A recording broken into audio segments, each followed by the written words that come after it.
A new sound. How about that? Okay. The gong. Good evening. What's up, Boomer? Let me tell you about my day. I start out with a little live, which was not that great, but on Whatnot, have some developing thoughts about using that platform for selling. But that's not what tonight's about.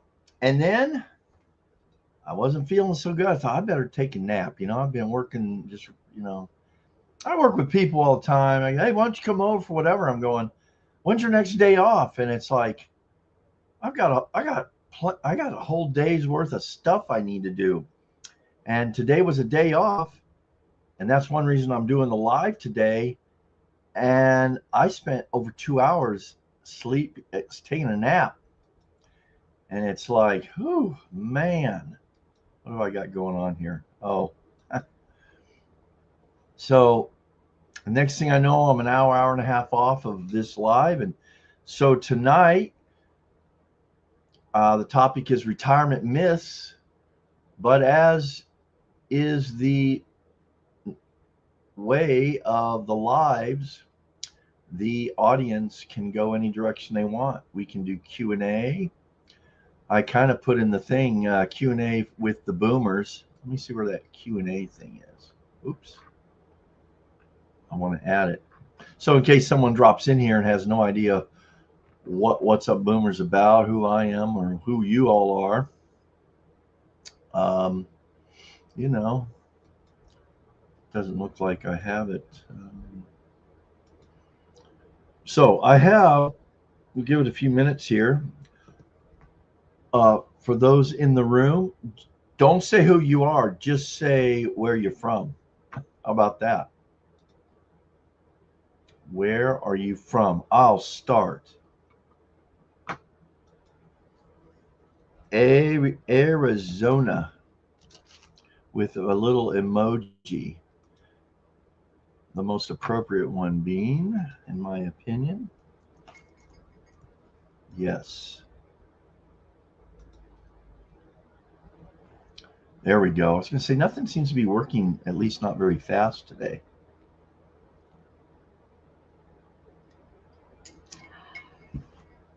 So, I literally woke up about an hour ago and just, it's almost like I have to take at least one day a week, one of the two off days that I have, and do basically nothing. Yes, Thriving D in Kentucky. And I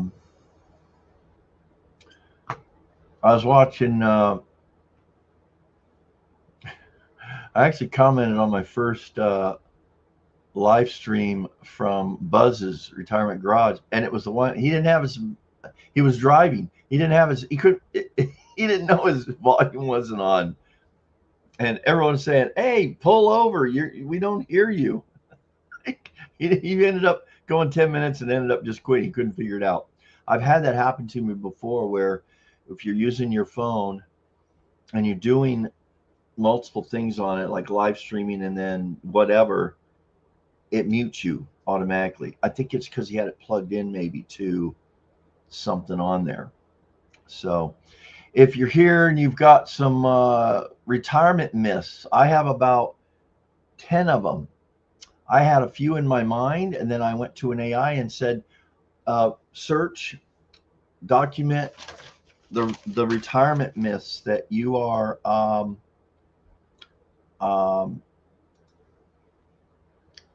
what are people saying out there that's a myth about retirement? It gave me like 10 or 11 of them. Pretty good ones, actually. Pretty good. Here we go. Oh, Boston. James. Hey, Corey.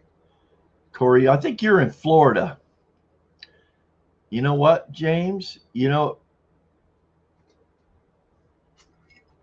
James, I have something to show you.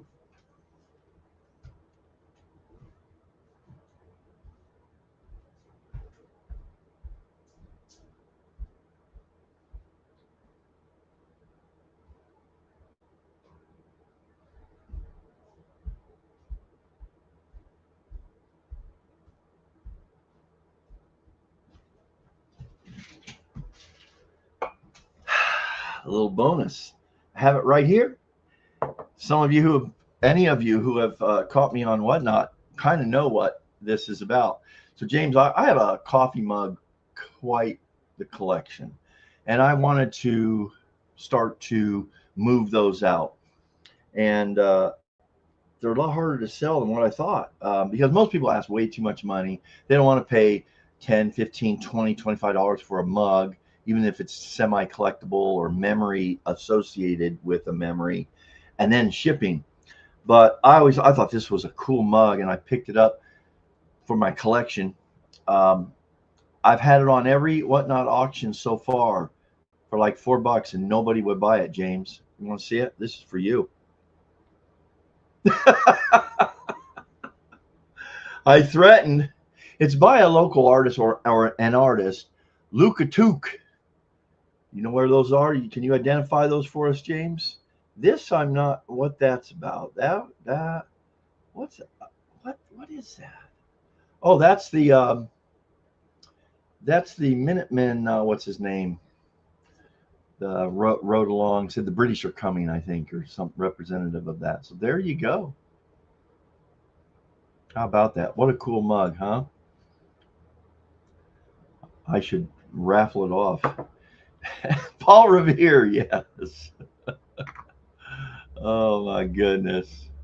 So I'm jokingly going to have, I think, the Whatnot auctions are kind of like a show.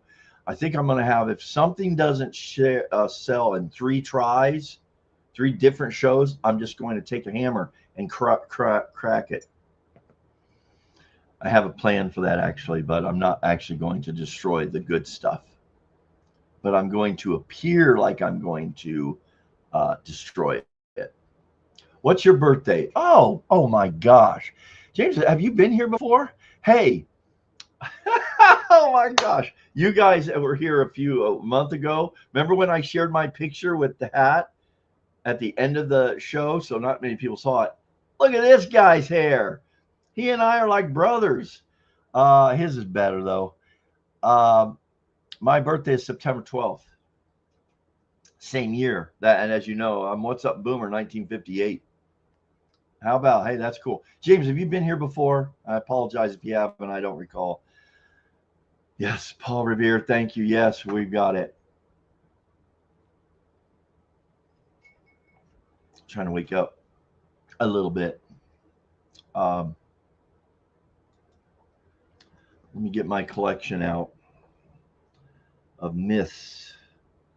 I was trying to get ready and where I could put it on the share my screen with it, but yeah. I like the little I did when I had my little list going, I then plugged it into, I think it was I used 2 different AIs. I used Perplexity, and then I think I used Gemini.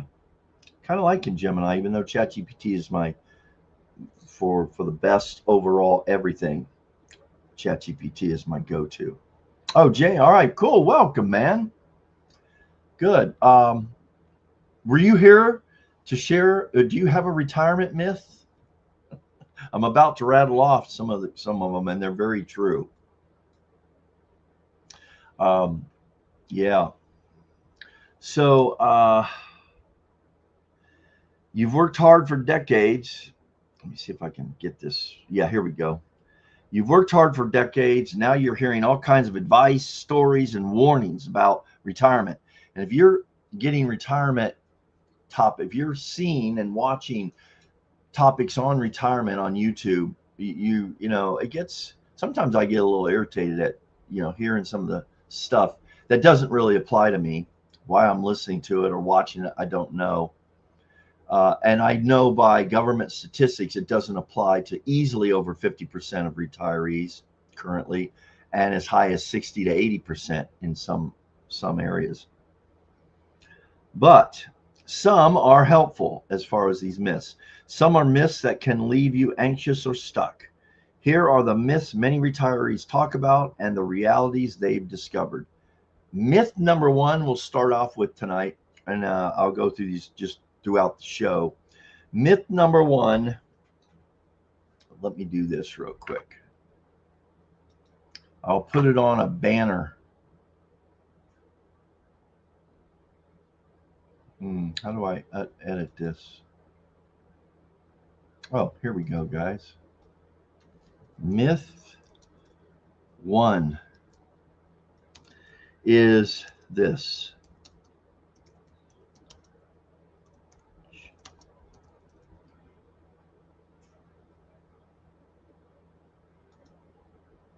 Put it on slow.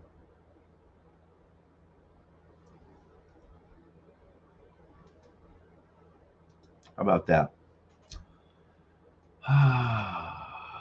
Is that going to work?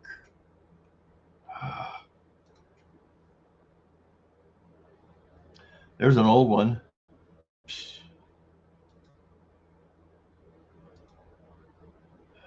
It's like I'm tired and I don't even care.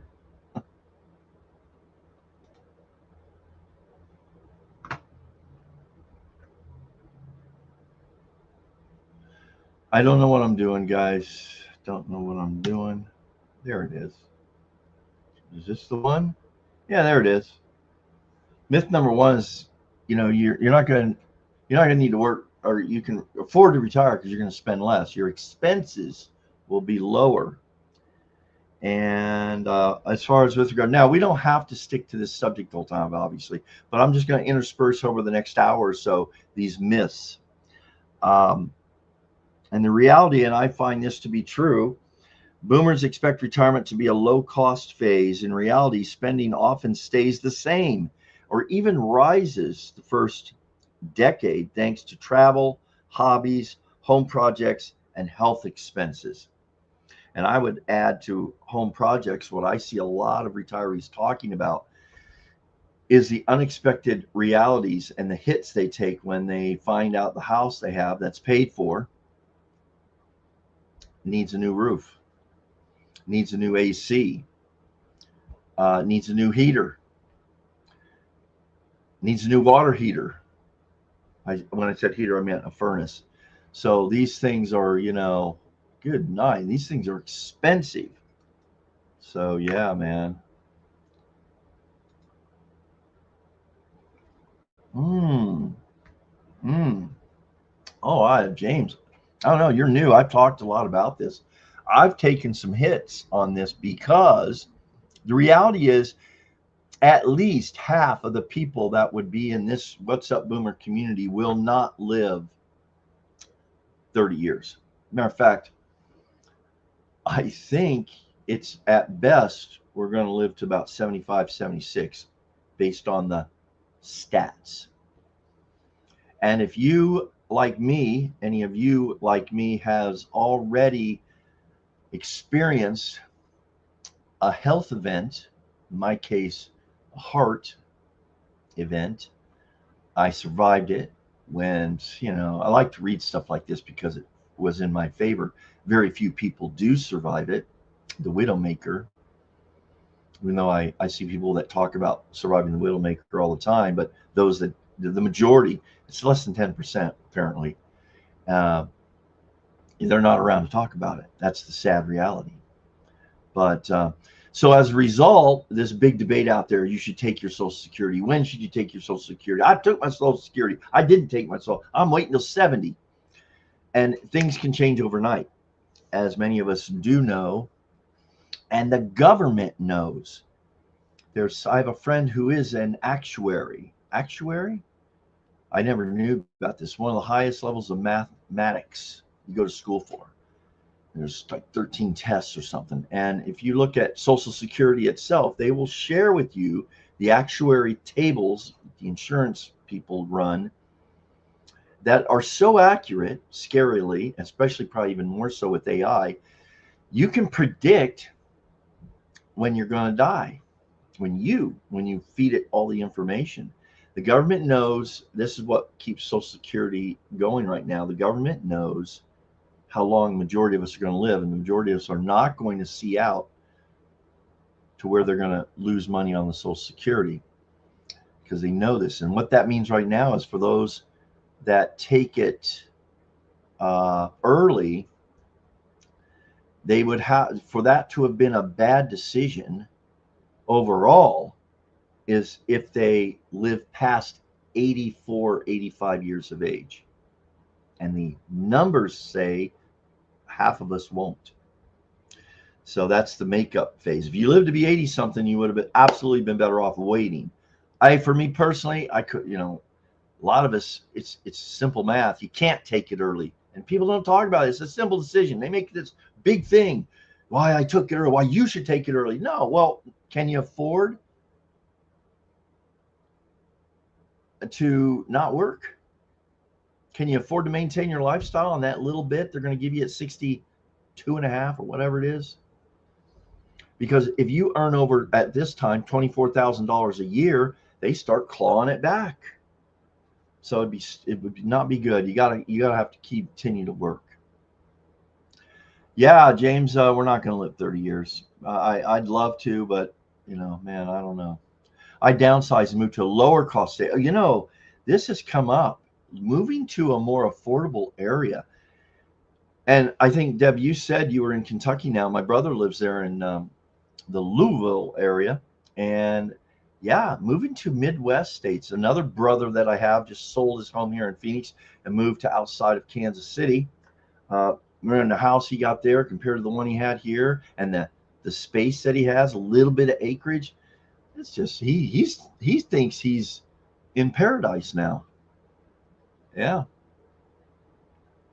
So moving to a more affordable area is definitely it's something I'm considering, because I have one brother that's still here in Phoenix, but he's already talking about doing early retirement and moving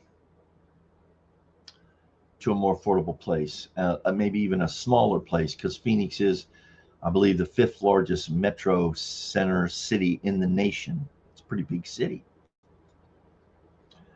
Lisa, hi, I'm 63, plan to retire at 67. That's well, y'all who know me know I think of myself as I'm retirement, and the basic of that is I'm of retirement age, but I'm still working, and I'm working even harder on getting out of working in my present situation, which is full-time at Home Depot. And guys, last time we talked about a dating profile story.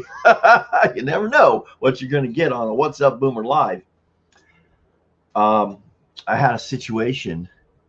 Everybody thinks it's idyllic, work at a hardware store like this stuff. I had a situation building the last few weeks, kind of came to another incident, and I'm bummed about it. I'm still bummed out about it today. It's kind of made me feel down all day.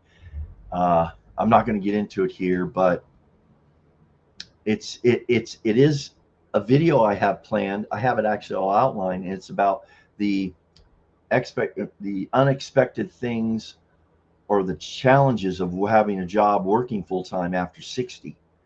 And this would be one of them. And that is relationships between the boomers, people over, let's say, 50 or 60, and working with people in their 20s. And there's a lot of positives that I've talked about in the past, but there's some very evidentiary negatives. We are two different aliens and people in terms of our expectations for job and etc. And we older people just get blamed for things and seen as less because we're old and we think we know it all. Unfortunately, a lot of older people do take that to the workplace. I don't.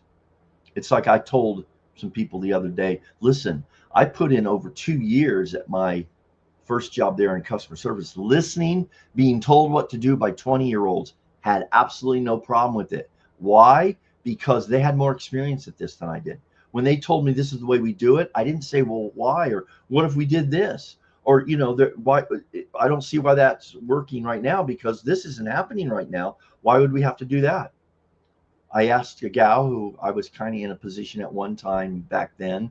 I was told in terms of closing to do certain things. And I asked this one girl to stay standing at the register. And I say, girl, could have been a guy, because I've had it both ways. Because we're supposed to be at the register, and it says sitting down over here. And she blew up at me. Who are you? You aren't our boss. Quit acting like the boss, even though I was told to do these things by the boss. And then what kind of support did I get? Not a whole lot. I did get supported. She is no longer working there, I'll put that, but she left on her own ways. What was funny is, how did management handle it, guys? You know what I would have done? I would have done what would have been done to me back in the day. I would have been called into a conference face to face with whatever parties involved and said, this is the expectation. Here's what we need you to do. And the next, if I didn't do it, there's the door, right? And there wouldn't have been a discussion about some of these things. We're just talking about a simple directive: stand at the register and greet the people coming in, not sit over here, look up and go, oh, hi, I'll help you. You know, that's not acceptable. What happened was my boss heard about it. I went and said, look, man, I didn't enlist for this. I'm not the boss. And you guys didn't communicate this, because they don't have the thing of, if someone's worked there longer than you listen to them like I did, and age has nothing to do with it. What happened was the boss went and took chairs away the next day. Guess who got blamed the next shift?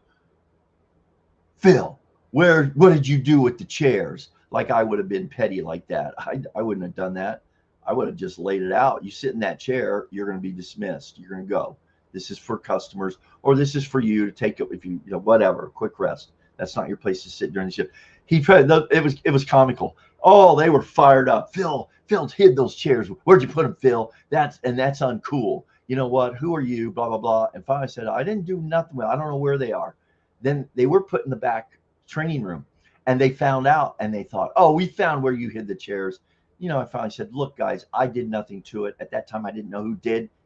And then we found out it was the HR boss to support me, man. It was pretty funny. But again, it just led to more animosity toward me. Anyway. Yes. Okay. Back to Lisa. I didn't even get through your comment, but trying to tackle home improvements before then. Yeah. Here's what, Lisa, here's a myth. Home improvements, you'll catch up with home improvements. There's a myth, guys. You will never catch up. As soon as you finish this one, you're going to look over here and go, oh yeah, or this over here is going to start making some noises. And so they're continuously showing up, home improvements.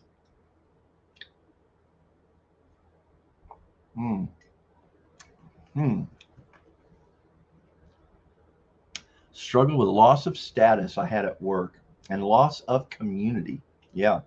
You know, that loss of status, that's an interesting thing. When you go, if say you all have to work, or you choose to work part-time or whatever, and you go into a new situation, I can see with coworkers I've had, and personally, you're not going to necessarily get respect. Matter of fact, I think an older person gets less respect and gets criticized because we're just not taken seriously by younger people. And some of us have not done our age good well, because we come in with an attitude as, I know what to do, I know what's best here, and you can't do that. You cannot do that. And replacing community is a huge I think that's something, yeah, all of a sudden, you know, your sphere of influence and friends and activity is often work based. When that's removed, I heard more than one person say within a year, you know, when you first leave, you kind of maintain some of that connection with friends at work, and then within a year, it's gone. It's gone.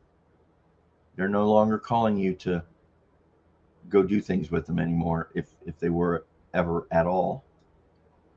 Consider moving to the Philippines. Well,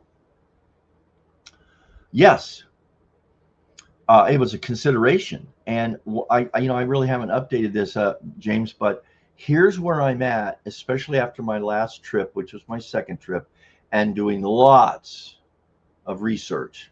When I say research, I'm talking about watching YouTube, you know, all of the expats and things. And here's the deal. And I can't believe this, to me, is so obvious, but we ignore it. I've seen a couple expats from the Philippines die.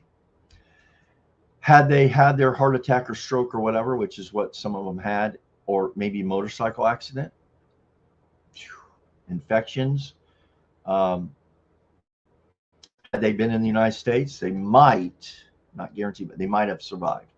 There's one in particular, Mark Thornton, that You know, he had had a heart attack first off. He came to the Philippines with having had bypass the previous few years.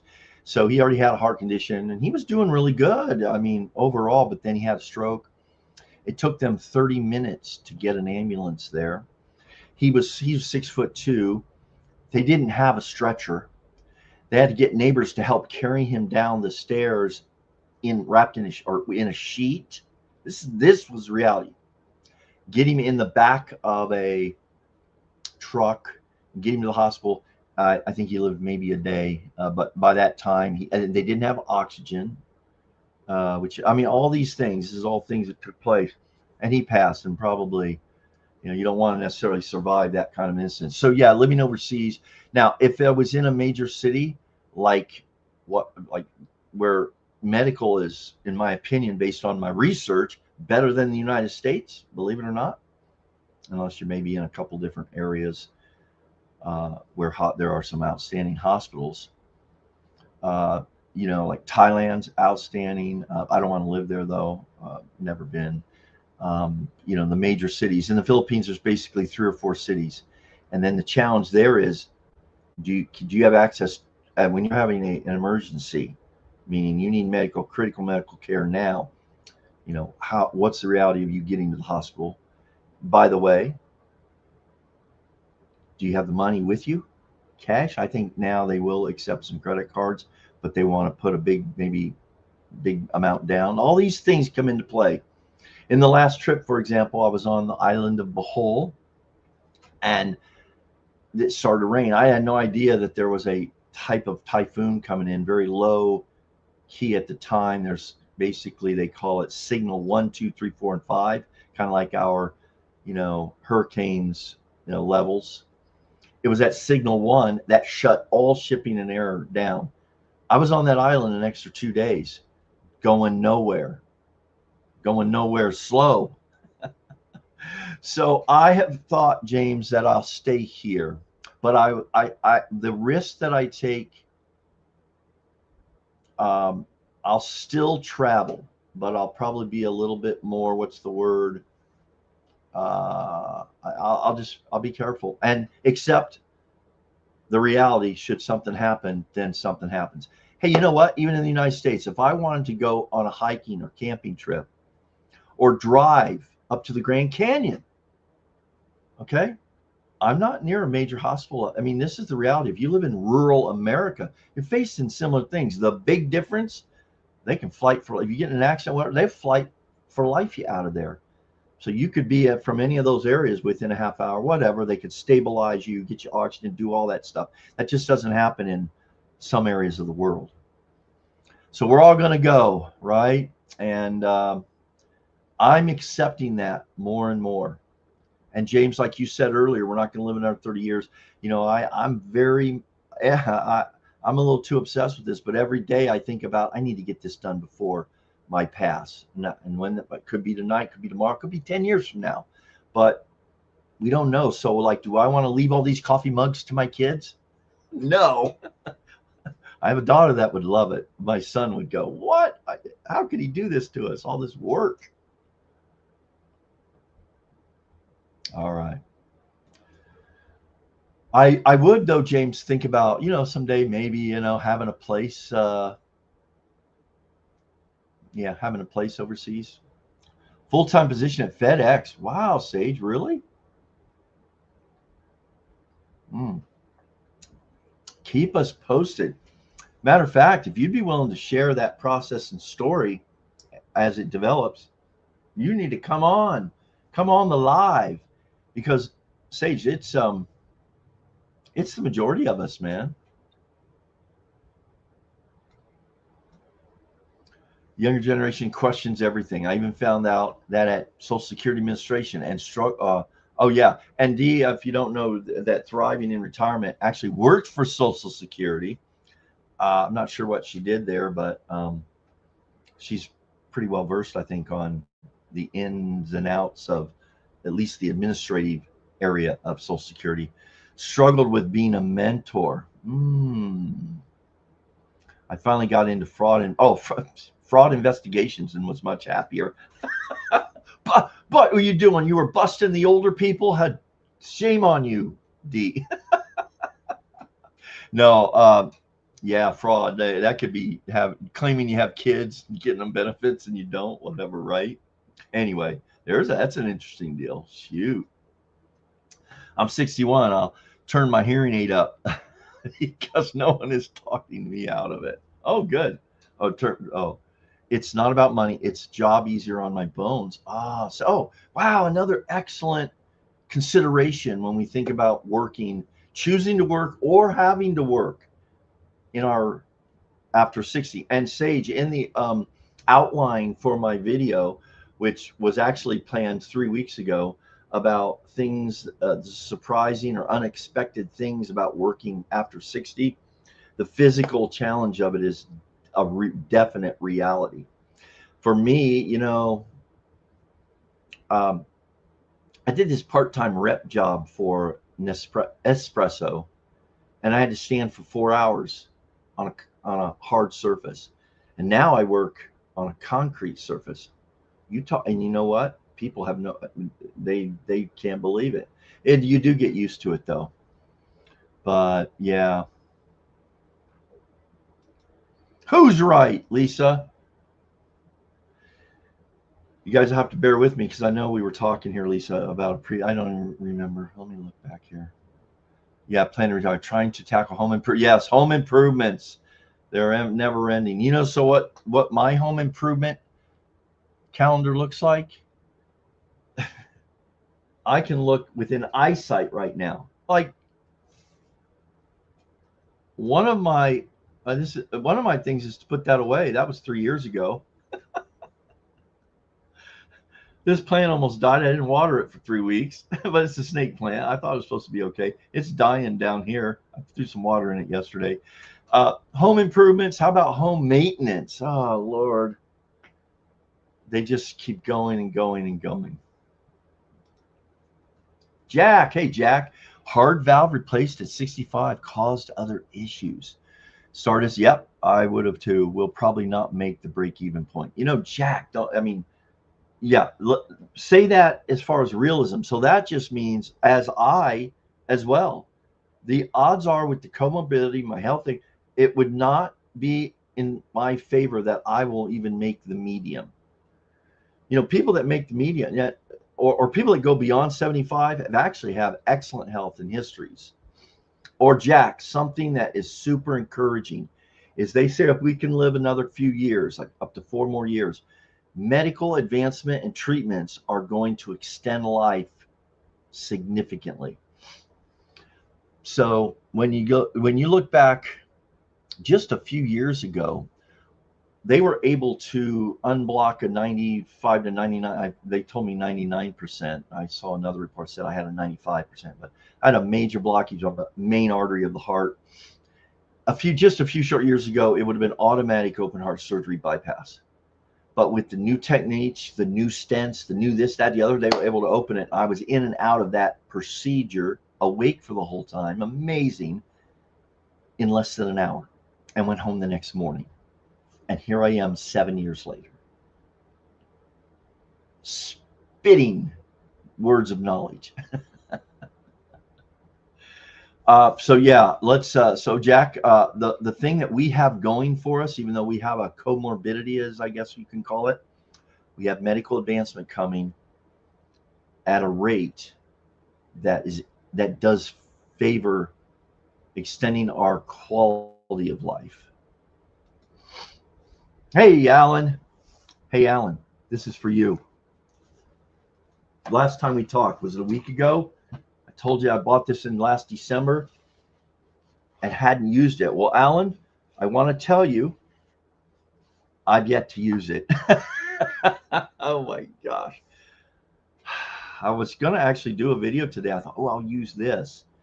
But it's 100 some degrees. It's actually cooler, but the humidity is up. Well, I got excuses going out the yang here. But I need to do it. I just need to do it. It looks so fun. I see people using them all the time, even though the iPhone is the best. Can't retire too soon. I spend too much money playing bad golf and buying camera gear. Yeah, you do need it, but you don't really. You don't need it, but they're fun. And a new roof purchase. Yeah. Alan, I've heard new roofs can easily run $25,000 to $35,000. Yeah. Crazy, man. And then, Alan, I don't know. I know you have connections. Maybe it's your wife that's from Taiwan, and you've gone over there. And I watched your videos and thought, oh, I get it. I've never been there, but I get the Asian culture, the positives of it, the family, the happiness, etc. But the cheapness. But I think they also, if they know you're American or European or whatever, Canadian, uh, they're going to charge you more. It's called the tax. Yeah, bad golf. Give that up, Alan. Quit trying to be, I've never played golf, but actually I have. When I was younger, Alan, I'll give you my golf story. When I was younger, just to let you know, I could consistently, a good round, average round for me was 74. But typically, to be honest, it was more like 76, 77 on average. And that was on the front nine. Now we won't even talk about the back nine. A lot of times at that point, I didn't play the back nine. True. I actually shot a 90 or something on 100 something when it was all said and done. I love that line. What happened here? Heart valve replaced. Well, yeah, okay, that was Jack. Let me catch up here. Yes, D. I spend my days now playing pickleball and spending way too much time on whatnot. Thanks. I know. I feel a little guilty about that. D. After today and stuff, I saw some more stuff, and it's like I don't even want to sell my stuff on there. I just need to find another way to. I would do the garage sale, um, but it's too hot. It's really too hot here in Phoenix. The adjustment after retirement has taken a while, but I think I'm getting better at it now. So yeah, after the incident I had recently at work yesterday, yeah, I'm my plan is I'm moving on one way or the other. Tired of the madness. And there is an adjustment after retirement. And with that said, let's go to myth number 2. How about that? Myth number 2. These are not necessarily in an order of priority. Oh yeah, this is a good one, guys. This is a good one. I got to learn to do this quicker. Myth number 2. I'm going to capitalize myth. The older I've gotten now, and I did have a major, I had literary license via my BA in English. That's what I used to say. You know what else I'm going to do? I'm not going to use numbers. I'm going to use myth number 2. I'm going to do this grammatically correct this time. Medicare. You guys can throw these myths in yourself. You guys are a plethora of good information. Covers everything. You hear me mumbling to myself? Old people do that, they talk to themselves. Everything. Good night. Medicare covers everything. Okay. How do I get this thing going? Guys, I don't know why this is doing this. All right. Yes, myth number 2, Medicare covers everything. Yeah, I'd like to think of it like this. People say, well, money doesn't make you happy. Well, I'd like to try that because I've never had an abundance of money where I never had to worry about a bill. I've thought a lot about that. There's some of us have lived their whole lives worrying about how to make rent or how to pay these bills come up or an unexpected. How are we going to do that? We grew up in families that did that. I can't remember as a child ever a paycheck. We all knew when Dad was getting paid, and we just had to make it to Friday so we could go buy groceries. I mean, that just was the norm. And I just think I just think that's affected me as I've grown up. But Medicare covers everything. Gosh, guys, medical's out of control. I'm sorry, it's out of control. As a matter of fact, there are basically, I think it's the final wealth buster. It's the final thing that the system ends up getting most of your money. Is if you have assets and you come down with a medical problem, like my mom spent 2 years in bed, had lost part of her leg. She was not diabetic, by the way, but she was a smoker. Anyway, everything, and they didn't have much. The system at least did take care of her. We had support. She could stay here versus a hospice place, which she may not have made it the 2 years. But if you have any kind of assets before you can qualify for whatever, you have to exhaust your assets. A lot of people end up exhausting their assets because of a medical problem. Okay, hey James, checking in. Great live, thanks. Age 70, working at Menards in Michigan. There you go. I let everyone know that I have zero interest in ever Okay, James, I've said the same thing. Hey, don't worry about me, you youngsters. If you're if you're looking at me thinking I'm a threat to you progressing up the ladder, I am not. I do not care. Getting a call. I do not care to do any kind of managing. Here's the thing, though, James. I was not a manager. I was just given the responsibility, and I had worked there the longest time. I showed up to every shift for years, and all of a sudden, all these new people coming in and wanting to just make it their social club, and I have a little problem with that. I mean, I'm pretty social. They all say I talk too much, whatever, but you know what? I still do the job the best like I can. And I am in somewhat of a supervisory position presently. And look, it's like I tell them, look, I've dealt with young people all my whole life. I know how to talk to them. But today, if I've been told, oh, well, you didn't have to ask me like that. I'm thinking, well, asking you to go do this, okay, I'm sorry. I didn't say, would you please go do it? Or, my tone. I do have a problem with tone. I can go from here to here and look you in the eye, and you can tell by my tone I'm serious. But you know what? I would hope that you would have seen me enough to know I'm a good guy. As a matter of fact, the evidence is the majority of people where I work ask, they want to work with me. And that's not an ego thing. I get asked daily, hey, are you closing tonight? Hey, do you work tomorrow? Now, why are they asking me that? I don't ask them why they're asking me. Actually, I've jokingly now got to the point where I go, hey, man, my schedule is my business. That's what I do just for fun. And they laugh and I laugh. I go, yeah, I'm working, whatever. So you're going to have to put up with me. And I try to I make an effort that they want to work with the old guy. And they're always willing to help the old guy as a result. When that concrete, 80-pound bag of concrete, even the 50-pound bag, you know what? I really always appreciate that. But yeah. Hey, James, you know what? I think I don't know. Maybe I'm new. I've been seeing people say they get diagnosed with ADD, ADHD later in life.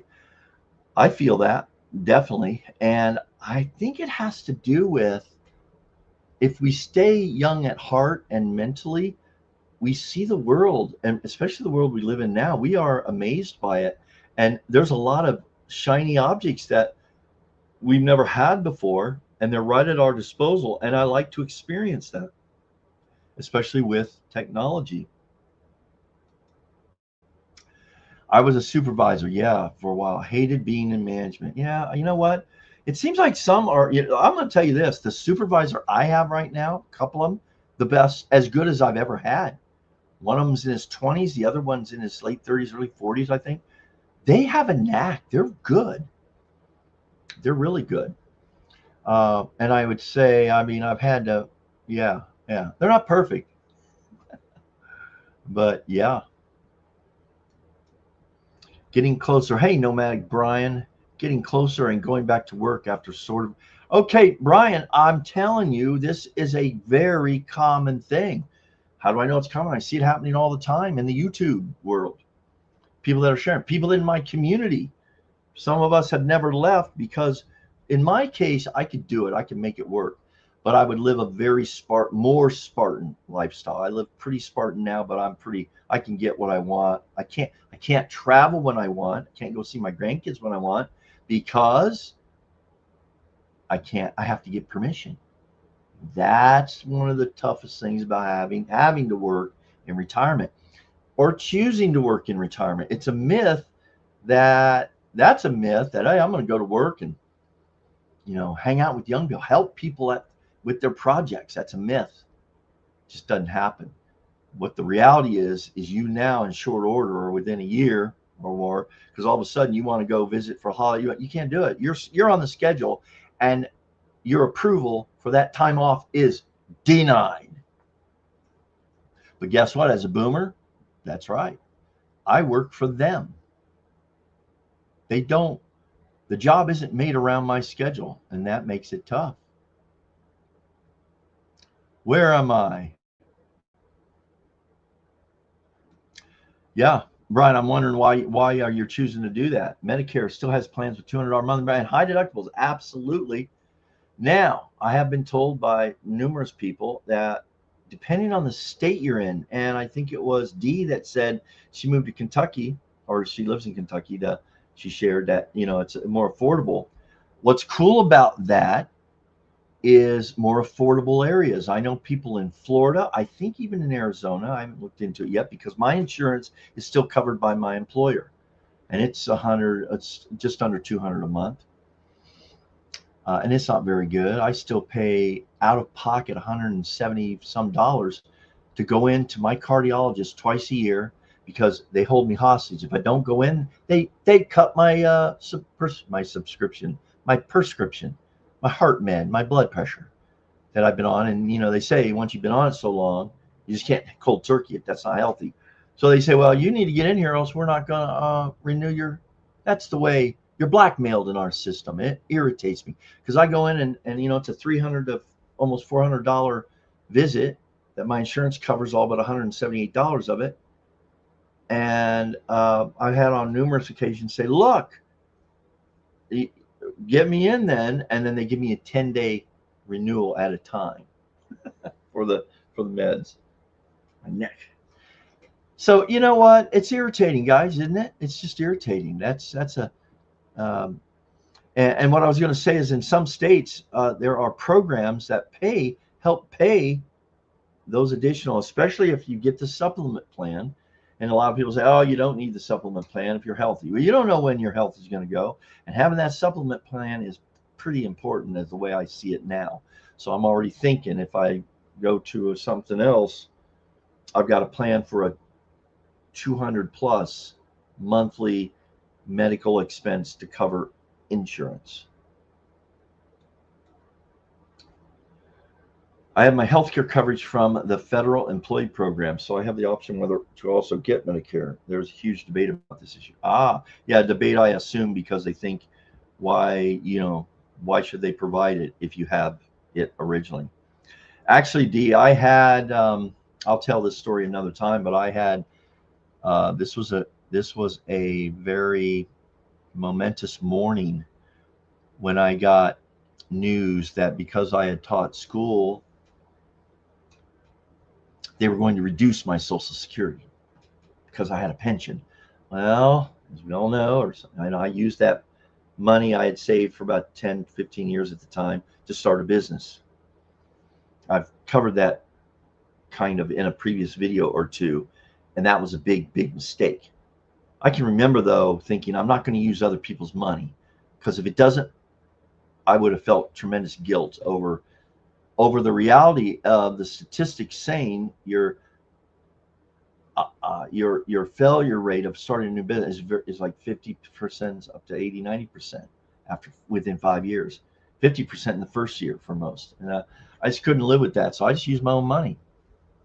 Well, I got penalized for that. They said, well, we need to know what your pension is. And I said, this was Social Security Administration. So I don't have a pension. Well, yeah, you did. You worked those years. We need the numbers. I got it. Oh my gosh. So they said, yeah, the maximum reduction was going to be up to $550. They told me, okay, you're all set. We've approved your Social Security. They did not tell me what the deal was. As it turned out, it was going to be about $300 some. But it all worked out in the end. I give credit to a Democrat and a Republican senator who had this law overturned after since the 1980s when Ronald Reagan and his group put it in place. There was some logic behind it, but overall didn't make sense. Finally overturned. Guess what? It was the last thing I believe that President Biden signed before he left office. Yes, I can stand for President Biden on that one. And, you know, I believe I'm giving credit where credit is due. And thank God we had some people in there saying, yeah, too many people are suffering. I would have suffered even more. But I made a couple decisions. That was a precursor to making some decisions I didn't want to make because I thought, you know what, you're kind of getting, I want to use the word screwed one way or the other. And I'm tired of it. I don't deserve this. If you're just getting by, you may not be able to go to a specialist even with a paid plan. Thank you, Brian. Hey, I believe it. Yeah, well, yeah, you can go to a specialist, Brian, right? But you're going to pay for it, right? Yeah, they deny that care. This is why, like, I know that Thailand has some of the best hospitals, top 10, top 15 in the world. And they call them, what do they call them? Medical vacations. I've heard recently that Vietnam is up and coming for dental. Of course, we have Mexico. Turkey for hair transplants. I don't know, guys. I might have. But yeah, there are lots of places in the world people travel to. Again, you got to have the money to do that, and to have your medical. And that's all good unless it's a critical care emergency. Yeah. Brian, I think we could go on and on. I think we all could agree we have a failed medical system. It's still a great system. There's still great people in our medical system, and some of the best care in the world is available. But I'm going to say, not to me. You better have the money to go get into these, whether you need a transplant or you need really high level care. I am now paying at least one every 2 visits, sometimes 2 every 3 visits, to see the cardiologist physician assistant. And I'm very dissatisfied with that because the 3 times I've seen them over the last the last 3 or 4 years when I started seeing them, because they're taking the place, they've all said the same thing. It's the same line of BS to treat heart disease. And I'm more up on the research and what they're now talking about than they are. Their number one thing for me was, well, let's double your blood pressure medication because it seems like it's getting a little higher. That's the answer medically. I'm paying for it. No, I refuse. I heard the horror stories about Medicare and the supplemental plans. Oh, thanks, D. Let's have it. Give us a horror story, D. There are programs that you say help with. Yes, this is true, and I know that. Like I said, I've known YouTubers in Florida. Their plan is covered. I mean, they pay a little bit, but of the $200 some that they would otherwise have to pay, I don't know what the program is or who's paying it, but they're not paying it. They're not having to, so that's pretty cool. Your income has to be super low to get help for Medicare costs. Yeah. Well, and I don't even have it now, and I'm not there yet. I suppose and look, guys, to be real, I want to maintain just a civil lifestyle, which means I need to obviously supplement my Social Security. Now, for the haters out there, well, why do you've worked all your life and don't you have a pension? Didn't you save? I've already kind of gone over it. I'll probably do an update video with even more detail as to what happened, because you don't seem to be getting it. And I see this more and more and more, people sharing their stories. We did save, we did plan, and events, unfortunately, very unfortunately, happened to us that were completely out of our control.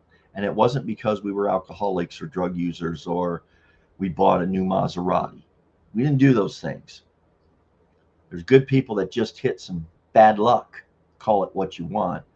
I call it life, because life is full of ups and downs. And you hit it in your mid 40s or wherever, 30s, 40s, or 50s, and you have to use that money to be responsible And guess what? You will never recover from that because you've lost the compounding interest of time on those investments. Yep, Summer, absolutely. I have Medicare and a supplement plan from my previous employer. I only pay for prescription copays. Yeah, that's pretty good. That ain't bad. Not bad. I've even seen though those copays go up on some of the medical, although my medication expense is minimal. And you know what? I don't even use my work insurance for that. My Costco membership, I basically get it through them, and their rates are good. There's Good RX, I know that. I think what's his name owns the Dallas Mavericks. He he started up his own thing too. We're opening the marketplace. I think Robert Kennedy's had a little bit to do with this, but the administration is saying we're going to address these high costs that these pharmaceutical companies have been reaming us for. So hopefully that's not the major issue. It's getting critical care. Yeah, Plan G. Yeah, actually, Jack, I've heard lots of good things about Plan G, but it's a bigger expense. Nick is here. Hey, Nick. Summer, yes, the income thresholds vary in each state for Medicare. So, yeah, I wonder why they vary in each state. I'm sure there's a reason for it. Colorado. Oh, yeah, okay, Brian, you're Colorado Springs guy. You went to Coronado, if I'm remembering right. If not, forgive me. But Colorado did help me the first 6 months of Medicare, so I qualified. Same amount of Social Security check. Then I didn't qualify. Oh, what's that about? Okay. Every live I do, I wade into, that's WADE, I wade into the deeper end of controversy. I don't make a statement. Here's one for you guys, and we're only on number 2 of myth. I'm going to throw up number 3 here after this. I think healthcare should not be under the capitalistic system. And I bought in ever since a young person, socialist healthcare is terrible. That's why all the socialist country members like Canada come here because they have to wait 2 years to see a doctor. Well, then that's a whole different problem. Why? Fix that.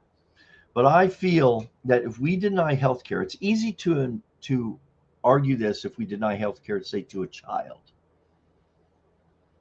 I guess in some ways we do, because if they're born into the poor family, they don't get the same health care opportunities as someone who comes from a wealthy family.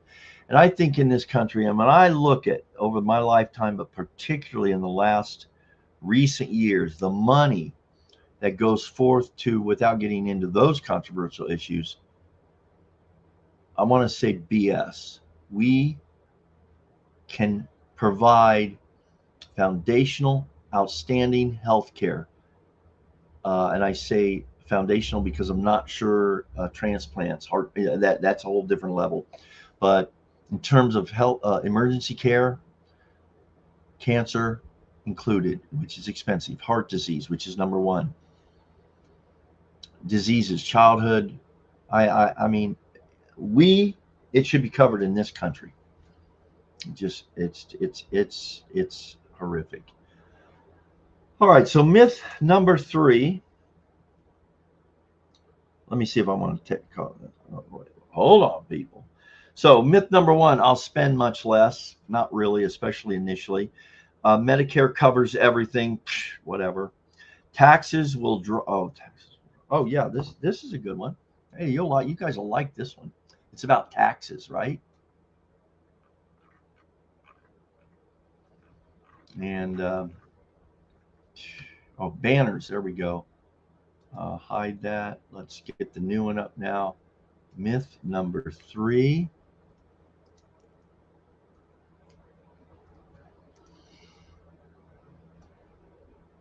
What is myth number 3? Yeah. I've heard this one for years.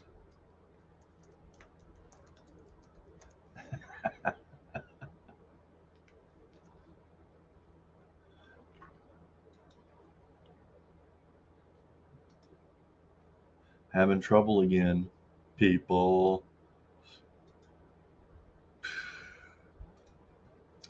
Myth number 3. Let's go.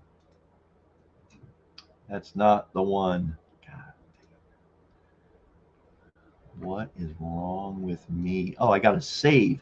Then I can add, right?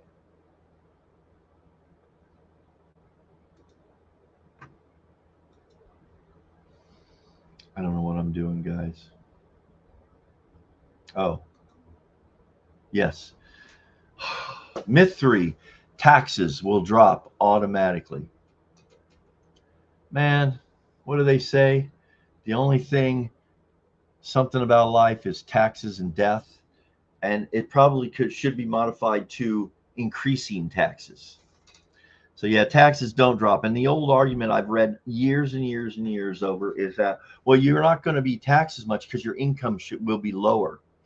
You're not going to be, you quit your job now, you live off your investments, and you'll be in a different tax, you'll be in a lower tax bracket. Well, sometimes that would mean you're living closer to the line of poverty. Oh man. And by the way, I don't know how this quite worked out, but I had to pay the most. I had the biggest tax bill I've had last year. And it wasn't because of my YouTube earnings, although that did have something. I mean, I only made maybe $1,500, something like that. But something, I'm trying to think what it was. And, we were supposed to get lower taxes. We were supposed to not be taxed on overtime, whatever. But anyways, I ended up having to pay. Interestingly, I did not have to pay in Arizona. So Arizona, it worked out. Oh, you know what happened? My Social Security did get taxed because I made more over a threshold. We're not supposed to have no taxes on Social Security. Mine got included in my income. I had TurboTax do it because I exceeded an amount, whatever. I made, whatever. So, yeah, good old Colorado, though. I don't know what happened there, Brian. I think it's called medical tourism. Yeah, medical tourism. That is what it's called. And I am. That is something I see in my future. I think I want to go, possibly to. I'm. You know what, guys? I want to get my teeth fixed. They're cracking. I've got chips here that have been fixed, and they only last a few years, 4 or 5 years, whatever. So there's some really. Vietnam is really known for it. I'm thinking there would be a fun trip for a couple weeks. I think I want to fix my teeth. They say that's important anyways. And the last dentist I went to here, everybody's just pushing implants, 11 grand for the 2 or 3 plus the other stuff they want to do. And they appealed to my vanity. Oh, Phil, you got a great smile, blah, blah. We'll make these super white and everything will be perfect. And I thought, oh yeah, that sounds good. Then I thought, yeah, but how many years I got left? I think I told you all this. So I told the they hit you so many different, the check-in lady, the dentist, and the hygienist, and all this stuff. And then a person, the manager, the office manager comes in. Well, here's what the doc and I would come up with, and it'd be about 11 grand. I'm thinking, who do I know I'm a male at retired age. What do you think? You want me to dip into my investments that I dipped into 20 years ago that are gone? I'm not paying 11 grand. I'll go with false teeth. I always have never did. I would go with false teeth before I pay 11 grand no. I'm not, because I have to go into debt. Not doing it. I told her. I said this. I said, man, I've got this comorbidity, and an investment in my teeth at 11 grand. How many years would it take for me to feel that was a wise investment? My audience, I should do a video about that. How many years would you say would be a good payoff in that investment? I'd say at least 20 to look good for 20 years, show off those teeth. But let's just say the average is I have less than 10 years left on the average. If I hit the medium, I have 7 years. That wouldn't be worth it, would it? I'd rather have that money to give to my grandkids. And old Pop will just have to go with that big chip right here. This, whatever. But what I said was, maybe we could work a deal. that you give me a significantly reduced rate. I said, I'll tell you what we could do is if I didn't make it, we could have an open casket showing. And I could put up a sign that says, teeth or dentistry by the ultimate dentist. She didn't even smile. She looked like horrified. Like, are you serious? And I was serious. I mean, you guys are talking about making this. They showed me the pictures, what it could be like. Wow. I mean, if I don't get at least 10, 15, 20 years out of it, well, I might as well have a deal made right now. I'll tell you what, why don't you do it for $2,000 and I will put up an advertisement at my wake. And then we moved on and I left and I haven't been back.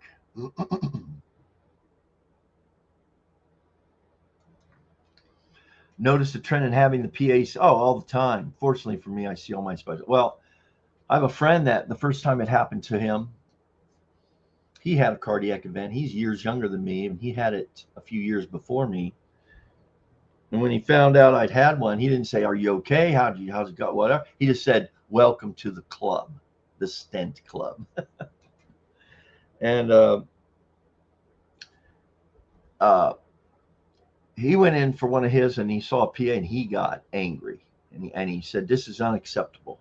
I'm coming here to talk to the doctor." And they ended up rescheduling, and he did talk to the doctor, and the doctor apologized. But yeah, that's the state of everything now. And it's all about, you got 15 minutes. They're moving in and out, in and out. And by the way, the last time I failed to mention, so the prognosis, or not the prognosis, but the suggestions of moving forward, number one was going to be double the blood pressure medicine. Oh, and you're due for an EKG. It's been over a year. Oh, you haven't had a treadmill test yet, a stress test. It's been 2 years. She tried to say it had been over. It had been over 3 years. I said, no, I just had one a year and a half ago. All I could hear was that ching, ching, ching, ching, ching, ching. Those out-of-pocket expenses would have totaled over $1,000 probably. And that right now I can tell, and I need to chill out, because the number one thing we can do in our health, and for people in my situation, is de-stress. Probably at this point more important than even my diet. At least that's what I think. Because even with the perfect diet, whatever you choose to do, if you don't deal with your stress, it takes years off of your life. Oh, look who's here. Brad in Phoenix. Retirement myth. You'll live a quiet life. Yeah. You run a boomer YouTube channel, a whatnot shop, deal all day with the paying public, and watch thieves. Ooh, yep. Had one the other day. We have them every day. Working just with more jobs. Well, it is for some. And for those that are fortunate to not have to work, I'm clearly not retired and have been criticized for it.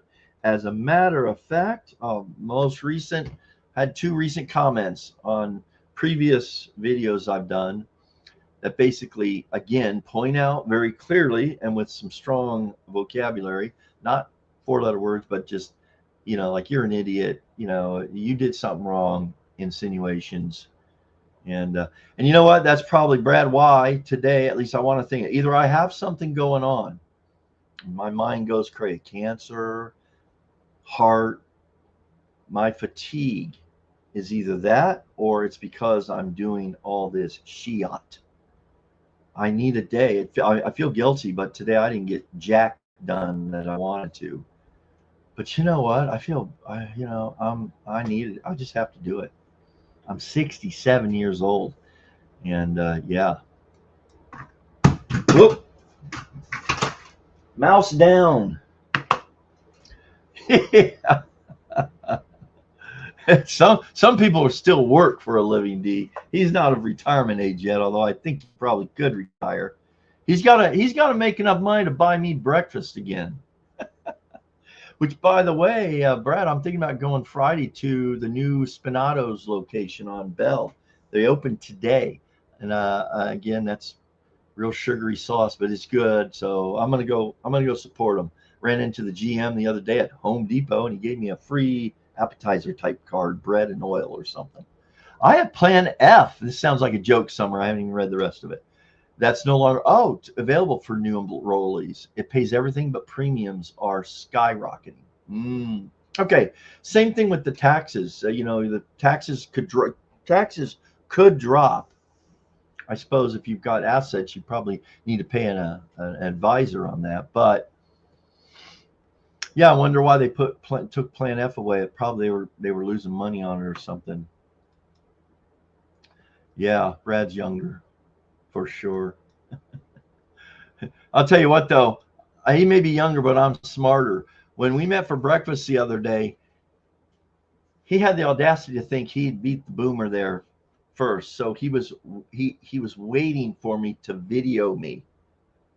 And I was in the restaurant already waiting for him, enjoying my coffee. And I thought, what's taking him so long? Did he go to the wrong location? He came in and he was saying, I saw you. Is that your car over there? Is that the Maserati? I said, yeah, it's obvious. I'm the only shade left in the parking lot. I could tell you some stories from Social Security about wealthy people trying to get benefits meant for. Oh yeah, whatever, man. That's just crazy, isn't it? It's probably like those who are wealthy and get marketplace health plans for free since they know how to shelter income. Yeah, you know what?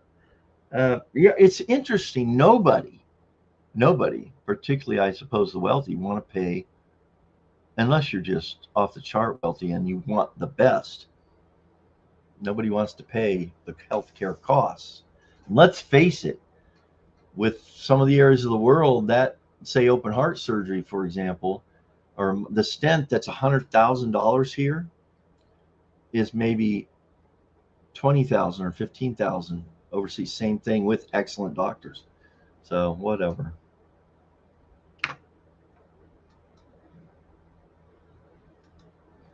Yeah, ridiculous. Too bad, isn't it? I would call them out when they came to me to complain. Yeah. Yeah, I guess not. Don't want to meet her on the pickleball court either, I don't think. My girlfriend is Dominican. Her family members go to the doctor to get their dental work done. Go to the DR? Oh, Dominican Republic. Oh, very good. You know, James, I'm pretty much now. The only thing suggested here is go to. We have two, I think, pretty major dental schools here in Phoenix. And I've had people that go. They're very happy. They get really good care, but it takes weeks or even months because they have to schedule the class and the students around the procedure instead of just getting the procedure done. So I'm seriously considering trying Mexico out to just get this situation taken care of initially. I have a couple of sources that I feel good about from YouTube. I mean, yeah. So, oh, here we go. I like this idea. Dental GoFundMe going for the boomer. Yeah, the boomers in general, man. Coins and cards guy. Hey, man, Slim. I don't know what he's laughing about. They should allow 65 and older to defer up to like 50K a year. That must be recognized within five. Must be recognized if you are lucky to earn enough to defer that much for the future. Oh, you mean like to defer? I'm not sure I follow that, Brian, but yeah. What you know? What? There's a lot of things we should. I'll tell you what we need to do is just get the authorities, that the government, out of our lives to that degree. Because come on, we are just getting taxed, retaxed, double taxed, triple taxed. A tax when you make the money, a tax when you invest the money and sell, a tax when you die, tax. So we can pay for more of this, that, and the other that have nothing to do, that just whatever. Great idea. Yeah, no. Your teeth look fine. Splurge and buy a bottle of whitening mouth. Okay, come on, Sage. You don't think I use that stuff? That's as good as it gets right there to look fancy. Fancy, I like that. The only other time I've heard that word is playing pickleball, and a great couple that used to play in our group in Hawaii, and I tried to do a kind of a trick shot to win the game, and I missed it. And she just said, Phil, game point is not the time to get fancy. Just make the shot. And she was right. Hello, Garden. Glad you could make it. Man, things have started off slow, but going pretty good. We've already been. I think I'm going to go get a cup of coffee here, and then we're going to call it. You have a lot on your plate. You need to rest. Yeah, I know. I think so. Yeah, I think so. You're talking like you're old. First, what was the first hint? I can talk. If you can walk the talk, you can't criticize, Debbie. The heat drains your energy. Yeah, I know. I've heard it all. I think that might be true. The heat's it's been hot too. It's been humid the last couple of days for sure, man. We're not even supposed to hit the triple digits for the next week, but we're supposed to get some rain, which would be really cool. But when the humidity goes up, it's all whatever. Hey, okay, let's go to myth number 4, and then I'm going to go get either some water or some coffee here. Myth number 4. Let's see if I can finally figure this darn thing out. Myth number 4. Does anyone want to take a wager, I guess? Myth number 4 on my list, aided by AI. I love this one. This is the big one. Man, the haters love this. Haters love this because you're not retired if you're doing this.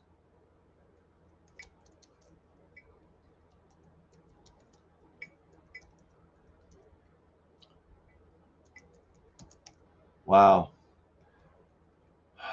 I wish this was true.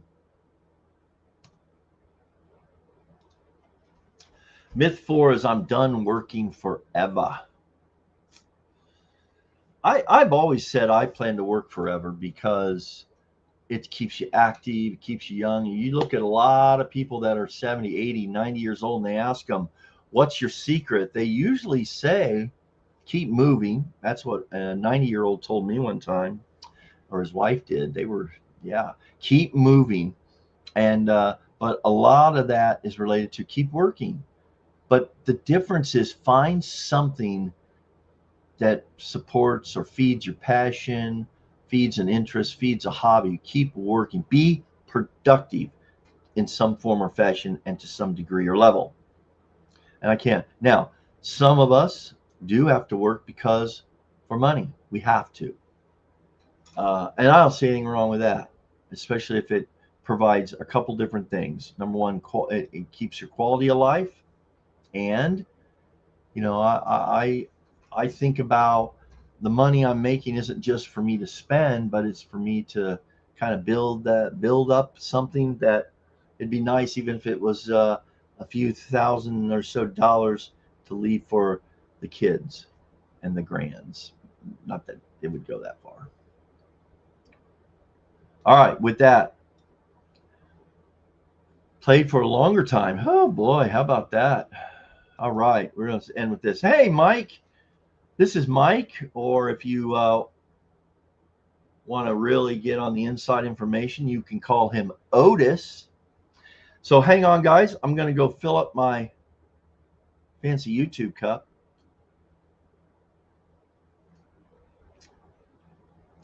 It's either going to be water, coffee, or maybe I'll get a White Russian, and we'll turn this show into a multi-international show. Do have to be at work tomorrow. I work an early shift tomorrow. And, it's early, but I want to be fresh. I'll be right back.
Good afternoon.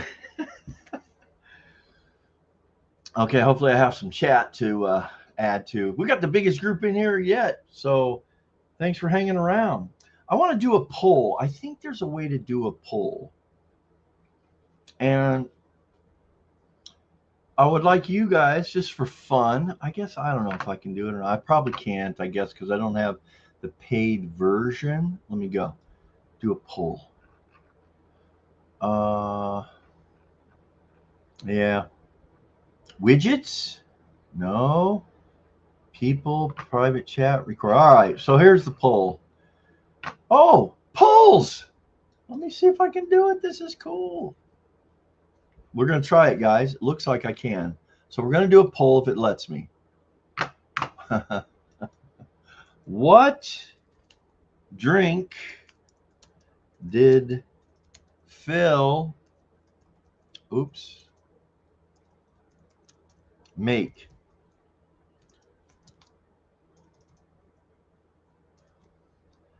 All right, so the first option is a coffee, Kirkland. The second option would be a white Russian.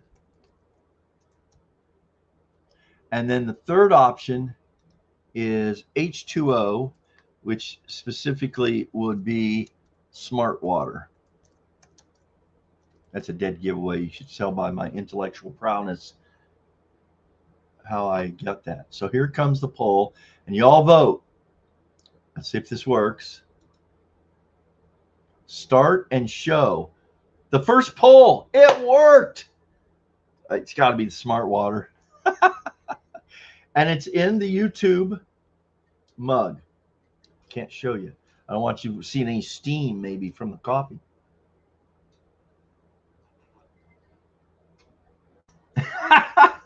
Can you guys see I'm hiding behind the pole? Oh, that's hot. So let's, I don't know how this works, guys. If you come over here and, oh, there we go. Hey, this is cool. What, 100%. Oh, whatever. What is that, one vote? Come on, everybody jump in on the poll. Let's go. This is fun. This is fun. Oh, now I think I'll do a poll every live. Oh, come on, you guys. Oh man, I tell you. And you know what? I did not say I'm ever going to reveal. I'm going to reveal it, but I have to figure out a creative way to reveal this information. You guys give me some ideas how I might be able to do this.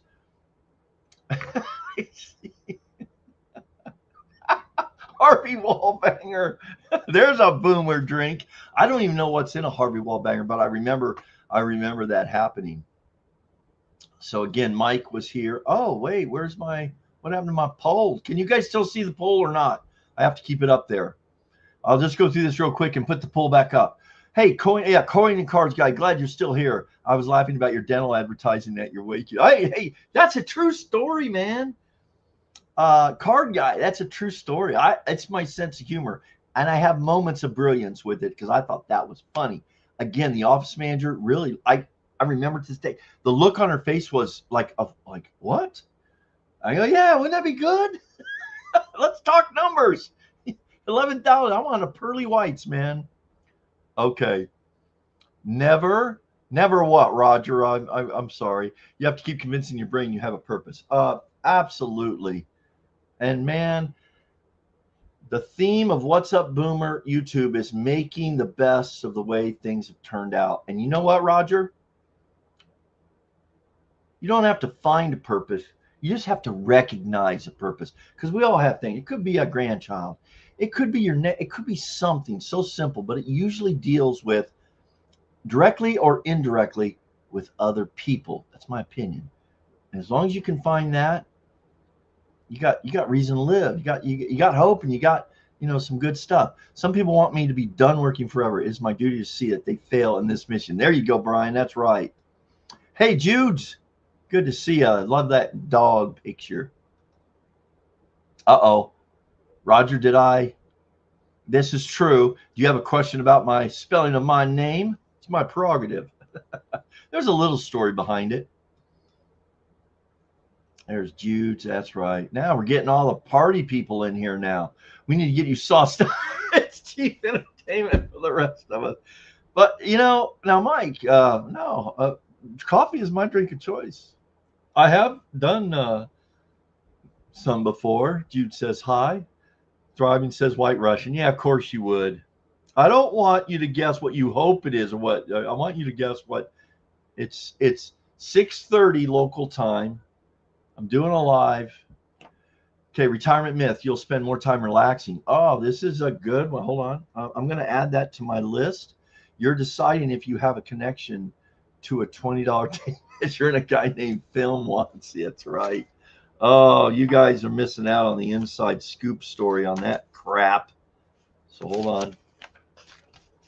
Future possible videos coming up about the myths of retirement. I like this topic.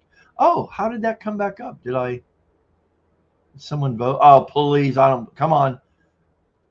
Yeah, type 1, 2, or 3 in chat. Oh, it reads it that way. Oh my gosh, I'm learning things. Retirement myth, you'll spend more time relaxing. There you go.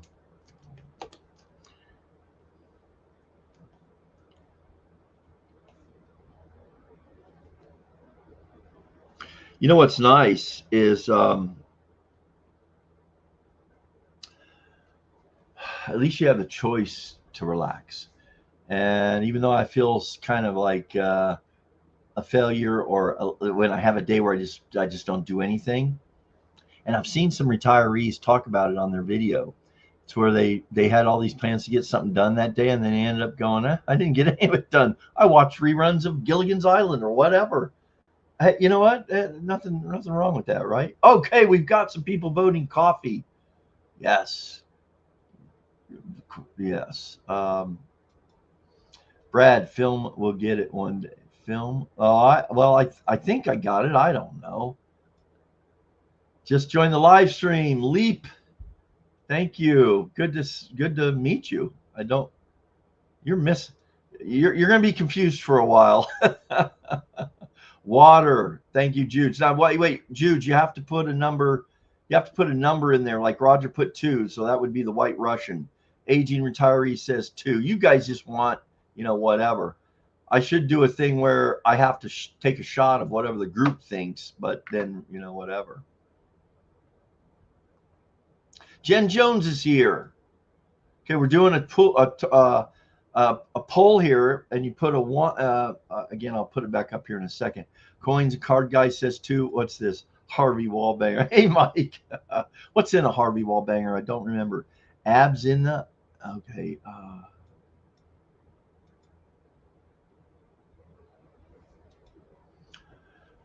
Made of 3 liquid and vodka, orange juice, and Giuliano. I don't drink anything I can't pronounce. That's rule number 1. Yes, Jen stopped by. Pretty cool. She makes rounds there. There we go.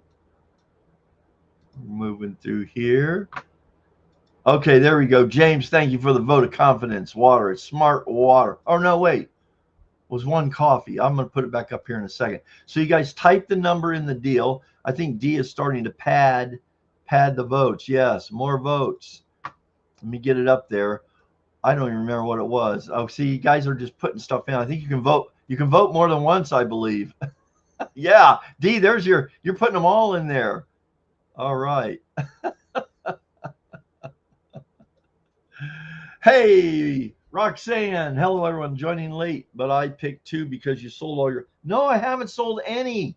I have not sold any. And what was cool is we have a Bostonite in the group. I think of his name. Oh gosh, he was here earlier.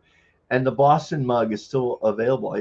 The joke is I try to auction this every time for $4 and nobody's interested.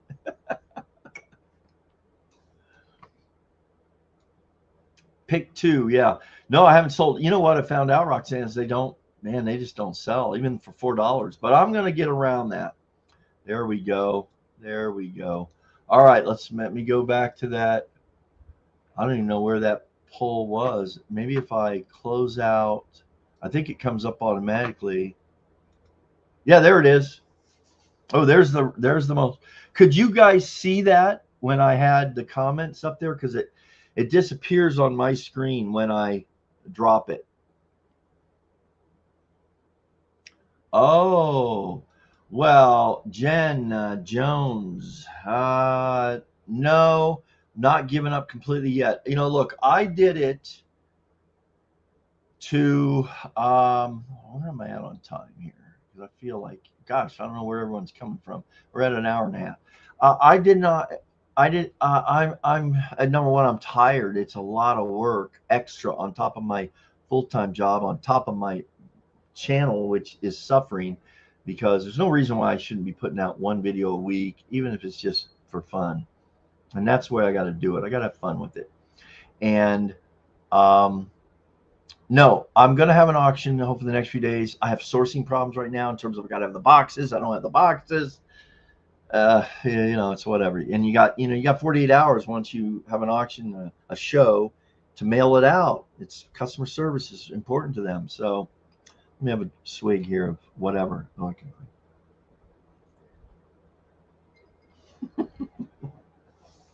Anyway, I don't. So no, I'm keeping it in the background. I am going to continue to try to use it to declutter, and we'll see what happens. It disappears. All right, Mike. Very good. So yeah, as far as the whatnot. Oh, look at this. Coffee, White Russian, and H2O Smart Water. Okay. Some of you guys voted though different. You're just trying to create drama. I got a bunch of drama queens in here. They think their first vote was what they thought, but then they thought, oh, let's create some drama and start saying it's some of these other things. But yeah, the whatnot's continuing on. I'll give you an update coming up someplace, maybe in the SKOOL school group. Actually, I already have updated a little bit in that group because I want to keep my YouTube channel somewhat centered on retirement, although I'm, yeah, I think I could do yeah. I might veer off a little bit about retirement topics, like the one I've talked about in terms of the surprises that you encounter working after 60. That's a pretty good topic. But I kind of want to do some fun things. I want to go out to the new Buc-ee's that I covered 8-9 months ago. They were just breaking ground. It opened last week. I want to go to the new Spinatos, just maybe do some lifestyle. Like here's what my life looks like. Pretty basic. This is what I do for fun, because I actually don't leave the confines of this mansion very often.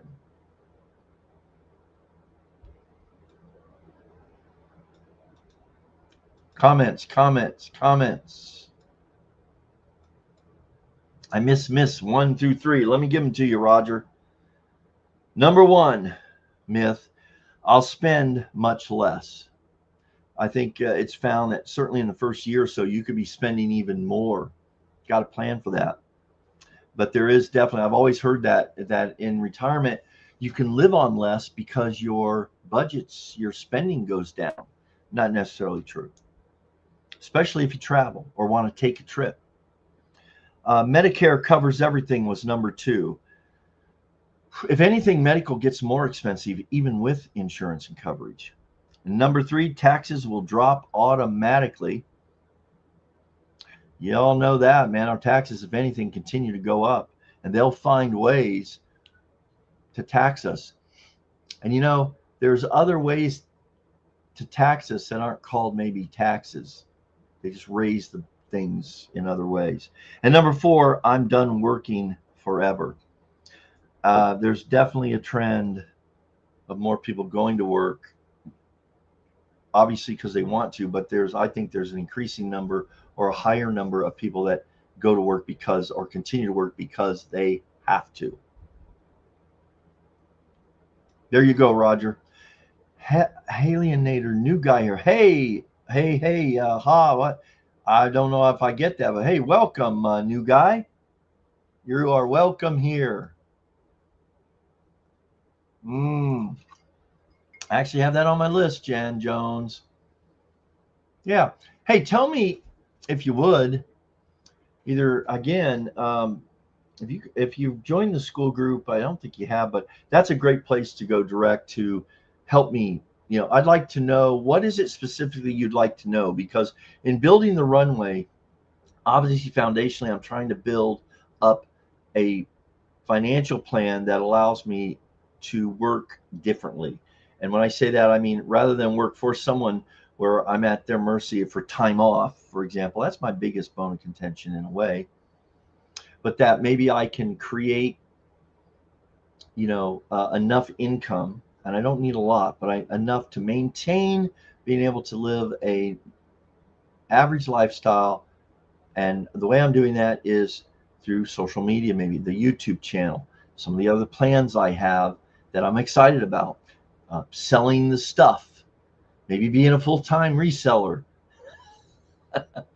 Oh, knock it off. D, I'll get to that in a second here. So yeah, Jen Jones, you can do it here as well, and I'll write it down. Some of the things, what specifically, you saw the first video or two, and so what is it you remember that you'd like me to address specifically? I'll be happy to do that. Retirement myth: Phil will make money selling on Whatnot. Reality: only if D.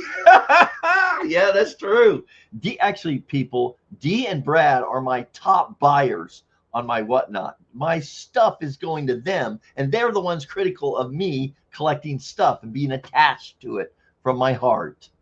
Only if D buys the box, bubble wrap, tape, and postage. The $5 used coffee mug instantly becomes a $25 luxury item. It's so true. Mike says, since they're missed, did we really miss anything?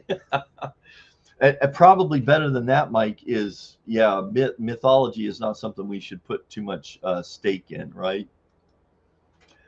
Yes, how, yes. What's this?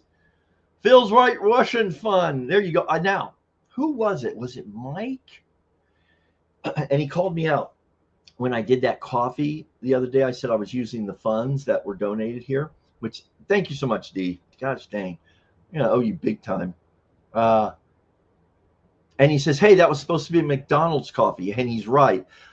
So right now, I actually went by a McDonald's the other day, and I thought, how can I fit this into a video? Maybe I'll just fit it in as a little facetious ad. Hey, and if you want to donate to Phil's Coffee Fund, as Mike did, I think it was Mike, hey, here I am spending that donation on a McDonald's coffee, compliments of ...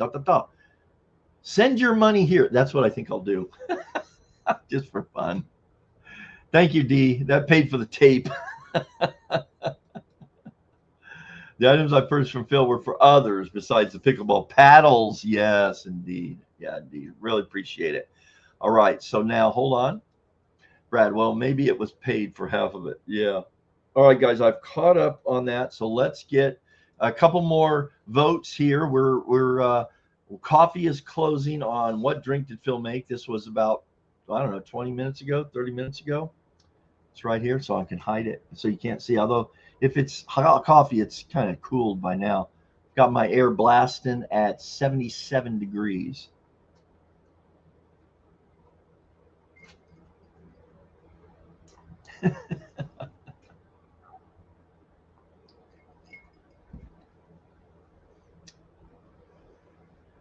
%42 to 50%. This, and 8% for the water. You know what? I don't know why you guys wouldn't think I'd be drinking water.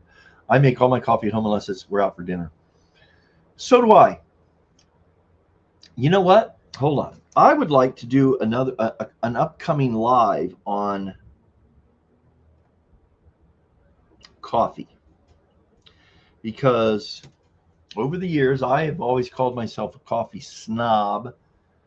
So Jen Jones, what's your process? Do you use a Keurig? Do you use a French press? Do you use a pour over strategy with the ceramic or plastic filtered cone? Do you use a Bialetti? I recently learned that last year, and I like it. So yeah, share, please, how you make your coffee. And by the way, coffee is definitely a topic about that's a reason you're keeping yourself in a impoverished state is because you go out and buy that expensive Starbucks coffee. And the coffee I buy, so I know what you're saying.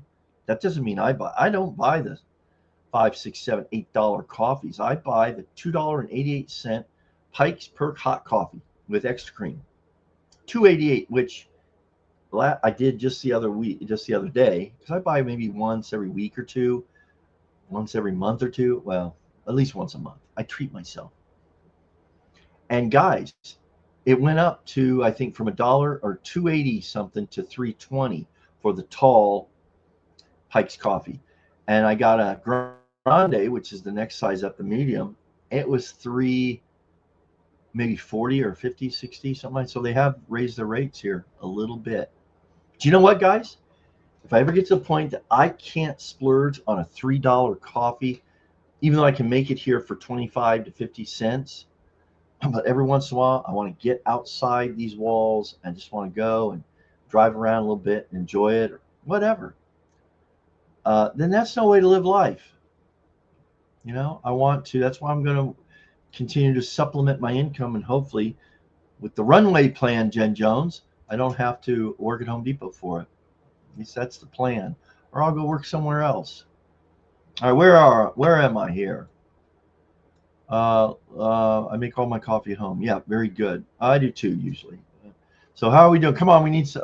No, I don't want to. I think if anyone hasn't voted, we're going to wrap this poll up here. We're going to finalize it. You put a 1 in the text for coffee, a 2 or in the chat for White Russian, and a 3 for a Smart Water. And if you voted before, and D, you're number 1, and Brat, no more votes for you. I am the poll Nazi. Oh, a bolo tie. Yeah, they're cool. I've purchased one in my life. Yeah, though it is a cheap knockoff. Hey, Brian, you don't have to tell anybody that.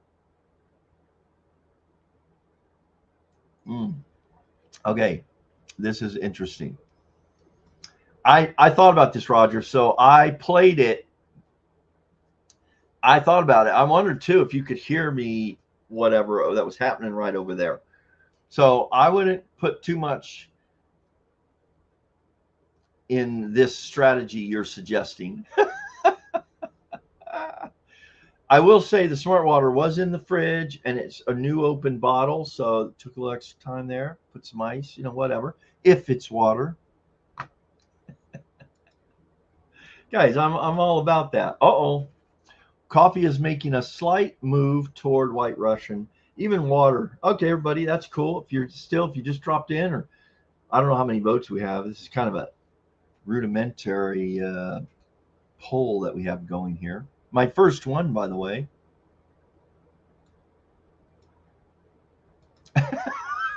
Hey, D, I'm thinking when I feel the fatigue that I kind of felt today, and I took that nap and woke up, felt good. I felt rested, but I was still feeling a little down. I think it might be dehydration. And I'm trying to making sure my water intake increases. Brad says Phil's White Russian Fund has excellent liquidity. Yes. Oh, listen to that. Ice cubes. Oh, you guys think you're whatever. You think those are ice cubes?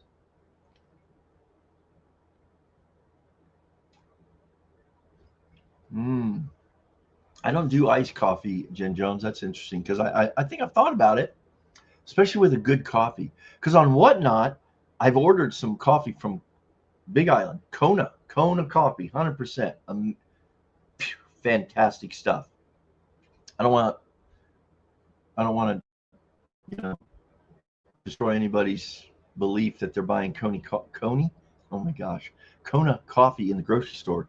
But if you read the fine print, they can label it Kona coffee with only 10% of the coffee actually being Kona.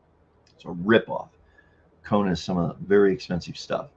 Yeah, I use Keurig too, Jen Jones. That's kind of my daily go-to because I'm lazy. And I use Kirkland right now.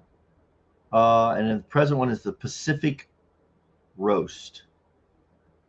The clues are stacking up. Okay, Roger, don't listen to D. She's more of a troublemaker. She's a misleader. Okay, we've got more of a. Okay, Hal. Hal says 3. That was water. Thriving. D. This is her. This is D's like 8th vote. She's stacking the deck here. Iced coffee this time of year for sure. Definitely, Mike. And Mike, what's your coffee method? I see you as kind of a. Actually, I think Mike's method is called the wife. So, Mike, how does your wife, make your coffee? That's the question we want to know.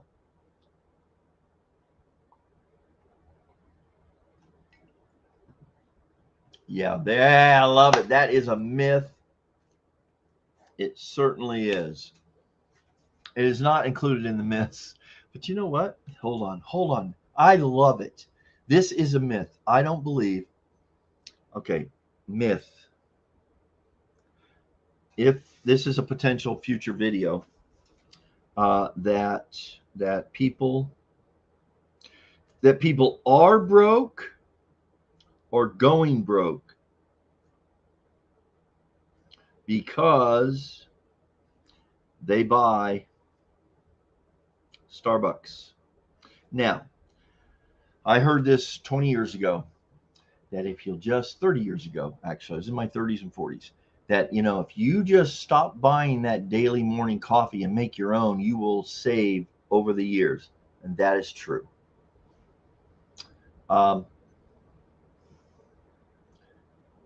Again, that's a real, I mean, that's just one of those things where if you aren't doing that, what are you spending your money on? Does buying now again, I don't go to the daily. I would tend to side on this side. I would tend to side with this if you're buying the $6 to $8 coffees at the coffee shops. Doesn't have to be Starbucks. The caramel macchiato, double whipped, espresso plus 4-pump syrup coffees. Yeah, if you're spending $6-10 a shot multiple times a day, that's significant. It's the same kind of thing as you're going out and having drinks once or multiple times a week. A lot of money can be spent, and I have shared that I spent a decade of my life spending enough money going out with my friends and very irresponsibly in my 40s, that had I even saved half of it, I would have a nice little monthly pension.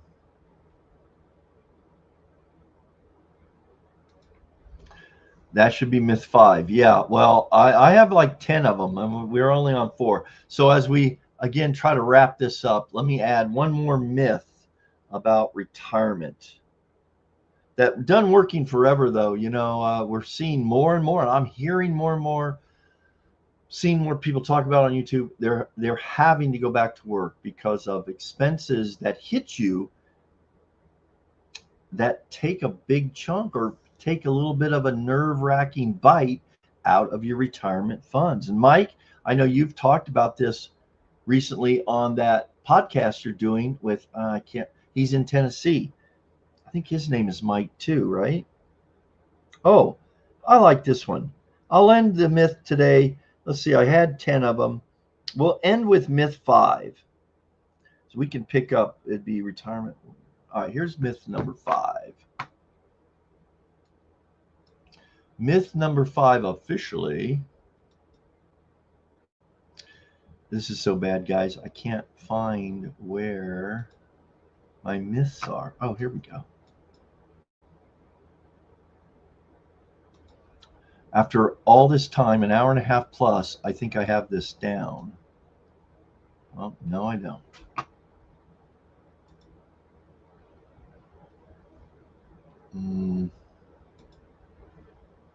I am done working. Okay, I edit this one.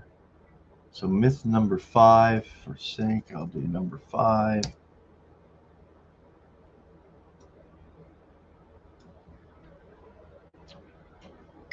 I like this one.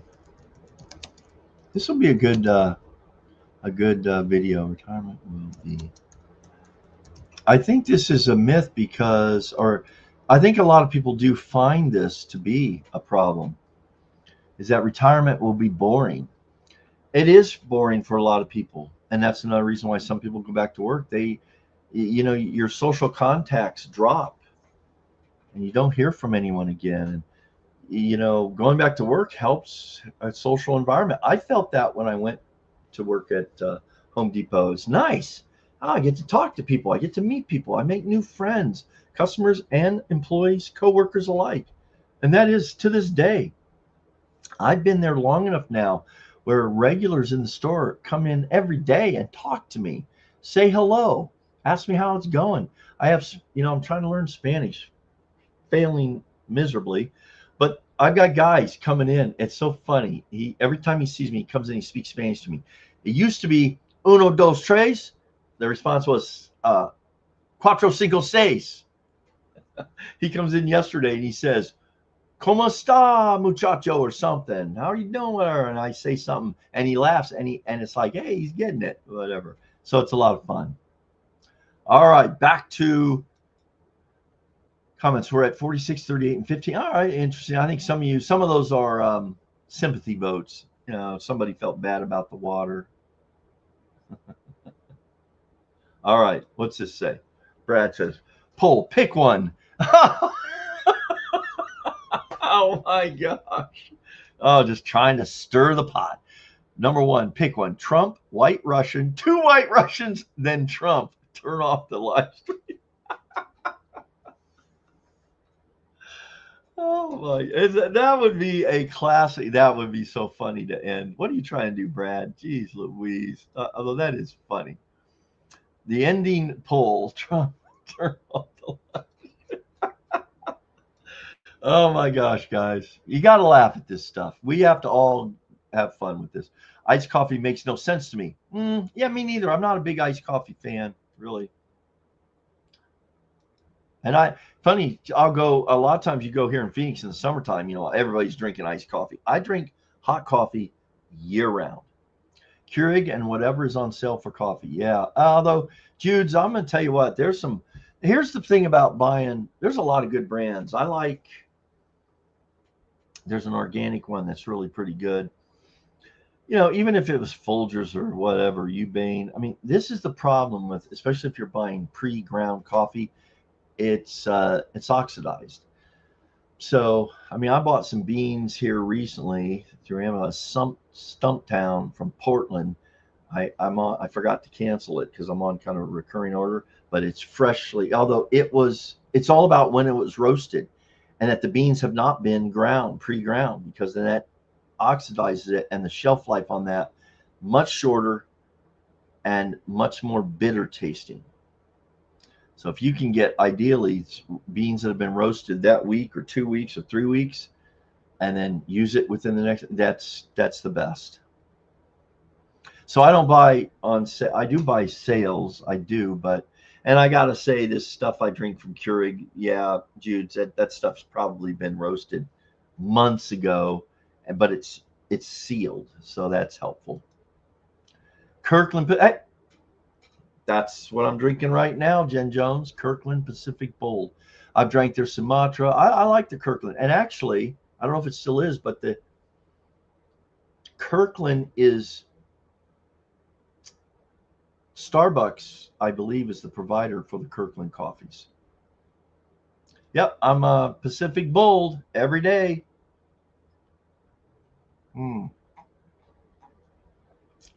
I would give you that if you can find out who their provider is. My Friday morning pre-office treat of a caramel macchiato. Oh yeah, that's like a dessert. Not good. Work from home, change playing field. Then again, I no longer need the fix. Yeah, isn't that good? You know what? That's really true. Most healthy is don't drink a morning coffee. But it's you know what? It's one of the things, if I could only choose 1 or 2 or 3 things left in life to enjoy, a morning coffee would be one of them. Oh yeah. She admits it. Me typing White Russian doesn't count towards the poll. Yeah, but you did multiple 1, 2s, and 3s. I brew Dunkin' Donuts vanilla. Oh, I don't know about that. See, the vanilla is where you're probably getting into the chemical flavorings. Now that's a good one. We open up a whole can of worms with Dunkin' Donuts versus everybody else, because every Dunkin' Donut drinker, coffee drinker, they are the most fanatical. Let me show you something here. Ooh, here you go. Jen Jones, speaking of coffee mugs that could be for sale in the future. How about that? That's how I feel about Dunkin' Donuts coffee. It's a good pen holder. Yeah, that's a cool mug. This is a quality mug. That's why I like it. That's awesome.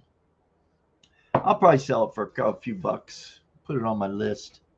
I might reward. It would be. Would you think it'd be a good community thing, since we have obviously a lot of boomer coffee drinkers, to award, which is what I did in my restaurant, a subscriber and a participator in the What's Up Boomer community with their own coffee mug. I would like to do that. I think that would be fun if they could help me pay for the shipping and handling, unless I start making the big bucks as a big time YouTuber. That hasn't happened yet. I don't know, Jen Jones. I don't know. I might. Nah, I don't know if I'll try. I like my coffee black or with some cream. And the better quality coffee is, I like it black. It's just good. It's a shared event, fresh brewed, but going back to the percolator. Oh yes. Okay, Mike. I need to know. I always wanted to go back to percolator. That's how my parents did it back in the day, 60s. I think it is pretty cool. What's a good percolator? I'm always looking for them when I'm out occasionally. I had a Goodwill. But then again, something that old, something with the cloth, electric, the plug, the what do you call that thing? The plug, the line, it was cloth. Here we go. I absolutely love Starbucks cold mocha cappuccino, but that's a rare treat. Yeah, I'm sure, man. There's no doubt there's delicious. Jen Jones, the one ingredient that makes that so delicious? Yeah. That's the one thing I'm trying to avoid, of all things. You don't go broke buying Starbucks coffee. However, if you spend $5 for it, 25 cents. Oh, now we're getting into reality there. Okay. Christmas trees go out. Thank you, Roger. I like that myth. That myth could be thrown in as a side. Yeah, that's a good one right there. Semi-retired, working 20 hours a month, hopefully to fully retire in 2 years. Yeah, Jen Jones, that's good. And you know what? 20 hours a month, that's still good. Now, the only thing I have about working for someone else, but why do that? It's so much less stress in terms of it's dependable. You're going to get a paycheck. My big problem is not being able to, I have just spent the longest period of time not seeing the grandkids since they were born. So that's in the last 9 years, because Emma is my oldest. I think she's 9. The youngest is now 2. I have 6 of them. And it used to be I'd see them at least 3 times a year, every birthday, at least one holiday, at least one whatever. And I can't, because I have to have that time off approved, and it's harder to come by. Life happens during retirement. Be flexible, ready to adapt to whatever happens. Yeah, I'd go back to work if I ever needed to or just wanted to. Yeah, but I know, Mike, you're kind of negotiating that pretty good right now. Pretty good. Mike, I think you should go back to playing drums in a band, a boomer band playing the seedy bars of Phoenix, Arizona. How about that? Slowly face into stop working. Yeah, man. Yeah, that's awesome. We all have our routes. There's no one right route. So this is a big one for sure. Social interactions was the most difficult for me to adjust when I stopped working. Yeah, you can see that. Definitely. Sort of retirement is boring. Sort of retirement. Because I'm not retired and all the IT jobs are being held back for fake AI. Ooh. Yeah, but hey, you can call it fake all you want, man. It's reality. It's reality. Yeah, quieter, more peaceful, right, Mike? But you still need to focus on, I need to focus on de-stressing. Yeah, me too. I mean, that's what I want ultimately. And I have some plans. I'm always revolving around what the future will look like. And I'm going to announce some things shortly. And I'm going to ask for your all's feedback to try something out. And I'll explain it all in the future. I only voted 2 White Russian. Okay, D. Well, we'll believe you. Let's get an update on this deal. Wow, closing in. All right, if there's anyone new in the group, you can vote. What drink did I make in my YouTube? I have to hide to drink it because these people are trying to cheat, trying to figure out what it was, how long I took to make it, and if they hear anything in it.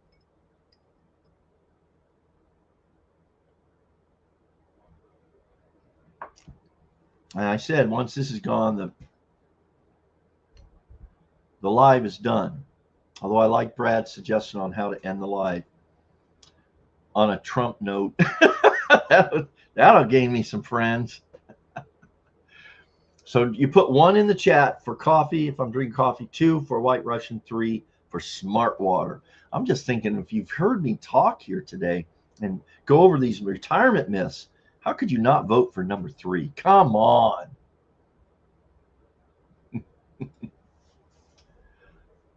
Yeah, and you know what? I got to work from home. I was in during COVID, the first part of it, and it was good, man. As a matter of fact, I'll never forget this. The CEO of the company was all about being in the office. You got to hold everybody accountable. Well, we all got sent home, because the threat of what was going on, no one really understood it. We know that now, but out of precautionary, everyone went home. Okay, because everyone taught. I didn't even know this thing was a thing happening. So we go home, and that first quarter that we all worked for home, the company had its best financial quarter ever. And I remember in the town hall we had online Zoom call, I said, hey, Mr. CEO, because I knew I was being respectful, but I had a legitimate question because I know how he felt and how the brass felt. They kind of wanted you in the office where maybe they could, whatever. I said, do you believe or think having the best financial quarter report ever has anything to do with the first quarter the company worked from home? He totally dodged the question.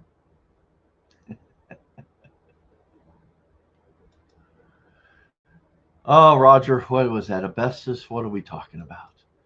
You guys, I'm losing track here. There's James, the cord. Yeah, the cord. Thank you, James. It was cloth. Back to percolation. I'm going to get a percolator. I'll have to do, that. Oh, that would be fun. I see people doing food tests. I need to do a coffee video. What do you guys think of this? A blindfolded deal. I'll need assistance for this. If any of you are in could come to Phoenix to help facilitate this, I appreciate it. And we do a pour over, we do a Keurig, we do a percolator, and we do a Bialotti. What else do I have? Oh, and we do a French press. And I test and see if I could tell the difference of what is what. That would be fun. Why I missed this joke about asbestos? Help me out. Was it James? No, not James. Roger. I'm lost. I missed the asbestos reference. Stainless steel on Amazon. It's not electric. Brews on a stove burner. Oh, wow. Well, what's your evaluation of it? Whatever happened with the Boomer Mega America 250 Trump train? Oh, yeah, you were researching it. Then it disappeared. is it still happening, or did it get permanently delayed at the planning stage? Hold on. I did not say, oh, I love this idea. I did not say we were doing a MAGA America Trump train deal. I said I would love, guys, I'm going to ask you all to kind of try to put this together, work with me. I would like to do, I originally wanted to do from Statue of Liberty to the Golden Gate Bridge by Amtrak train. And I always am kind of a dreamer, and that may be a little too much. I think what would be better is more like a 2 to 3 or 4 day trip. A day to all meet, have a dinner, then do the train tour for a day or two, either up the West Coast or San Francisco to Denver is a good one. Or, as we talked about that night, from Texas to Chicago, there's that. And we get on a train and, experience what life was like to try at least a little bit to travel by train. So, nope. I just have so much going on. I don't, it's not permanently delayed. I think you could say it's delayed in that it's still a plan. Yes, that's what he's talking about. You're very good at being inclusive and not getting offended by the very. Oh yeah, hey Hal. No, the only time, actually, I don't even get offended. It's just like, let's not be. I think I don't, as I've said, I don't care what religion someone is, what political party they are, what orientation a person is. It's none of my, I follow the teachings of Jesus. That's where I would put it. All are welcome. And you work out your path of life the best you can. But you need to find that path and that alignment with the Creator. And the way you go about that is the important part. A mega Trump be empty like thank you, Ryan. I love it. I love it. Although, I just don't want. I have definite opinions about all, but we whatever. That would be funny. No, I think a mega Trump train. No, not a MAGA Trump train. Like all the 250 men. There was quite a few that dropped out, weren't there, Ryan? Yeah. Hmm. Big run up, but never got it. Well, hold on, Brad. I'm glad you got excited about it. You'll get invited. Brad, we'll make Brad our waiter. He can serve our drinks to us. Let's make this a plan for 2027, because the rest of 2026 in my mind, it's going to be, I'm not going to be able to do it while I'm working for a corporate level. Well, at least I could, but not in 2026. I do have 3 weeks vacation coming up, access to, but that won't be till the end of September. I don't know about that. Yeah, no, nobody's pissed off. Remember Mr. Lucky's? Have you lived here long enough to remember that? I've always wanted to play there. Okay, it's funny you say that. No, I don't remember Mr. Lucky's, but guess what I saw 2 days ago on a Facebook highlight thing? There's a guy, Johnny so-and-so, with the big white beard. He always MCs the activities, the festivities up in Cave Creek. They were at Mr. Lucky's here in Phoenix with the band member to the original band, John Bon Jovi. That band. Anyways, they were telling a story about that. So yeah, no, I wasn't around, Mike. I've only been in Phoenix the last 15 to 20 years. No cheaters here. Cheaters in the, here we go. Rogers, Nick, very good. Coffee dries the vocal cords. Phil's drinking coffee. All right, Roger. All right. Did you vote, Brad, or do I need to cast a vote? Yeah. Heard Ice Cube's in the beginning. You might have, D, I don't know. But again, you are of boomer age, so let's just put it this way. Our hearing isn't what it once was.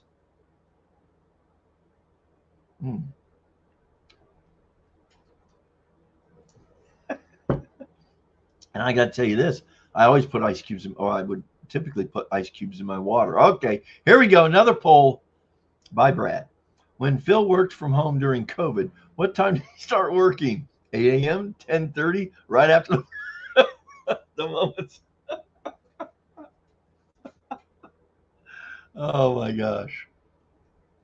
Those are some good, that would be a good poll. Yeah, what? No. Yeah, look at this. Oh, look at 4 just was the moment someone from work asbestos cloth. Oh, on the percolator stuff that was wrapped on the cords. Oh, is that what that was? Maybe. Yeah, Roger, I got you. This is Price is Right. You guys, come on, the Price is Right. That's more of a late boomer thing. Let's do it. Yeah, Hal. Train. I think so. I think travel by train. Just to experience it. Now, I'll be honest. Like I said, I want to set up kind of like the cruises do. I want to experience a sleeper car, my own bathroom. I'm not into that. I don't want to go down the hall and meet you guys in the bathroom.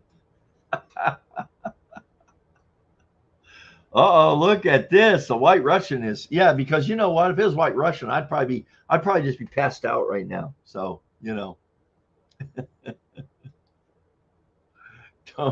inhale. What did Roger say? I'm not following this. All right, not sure what's going on. Hey, join the club, Jen Jones. I don't know what's going on either. But MAGA Trump train, you can count me out. Stop. We're not doing a MAGA Trump train. That was a suggestion from actually it was funny. Brad is stirring the pot, Jen Jones, because there will not be relationship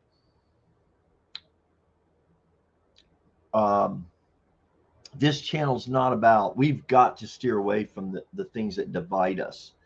We can still talk issues, whatever, but we can accept and respect each other's stand on those issues, which I totally do. Yep, that's what we got to do. But yeah, I just had some funny ideas. No, it's not a MAGA Trump train. Richie Sambora. No. It was John Bon Jovi. Or no, it wasn't Richie Sambora he was talking to. I think he was talking to the original drum. Actually, I don't know, because the guy was kind of a smaller guy, short blondish hair. He had played, or maybe he was a band that played with them, opened for him. And the thing was, Bon Jovi had left maybe Mr. whatever, and flipped him off. And the next day, the band manager called this guy and apologized, said he would pay for any of the damages, whatever was going on.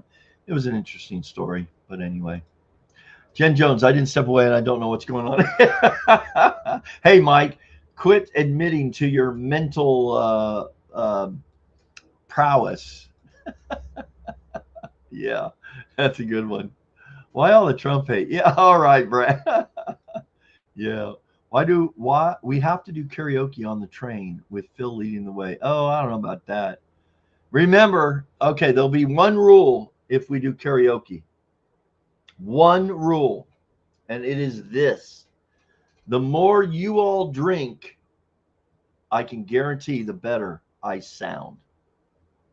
Write that down. On the other Brad, yeah, hey Brad, this is the Brad that a year ago, January, was supposed to come on. We were going to talk, right, Brad? He's a Phoenician. And welcome, Brad. I'm glad you jumped in. I can't believe we're still going. I started early, but it's getting late on the East Coast for sure. But now we have more people in here than we ever have. This is ridiculous. If I could just start a live and jump 2 hours ahead, that's when, I don't know, maybe more people on the West, Midwest, and the West join my lives. I might have to refill my drink just halfway, and we'll have to have another poll because I'm going to change it up. What's in Phil's cup? You should try it. See the good times I'm having? See the fun I'm having? We need to, who are these? If you're new and you're just jumping in, oh, someone jumped in, jumped out, said, forget it.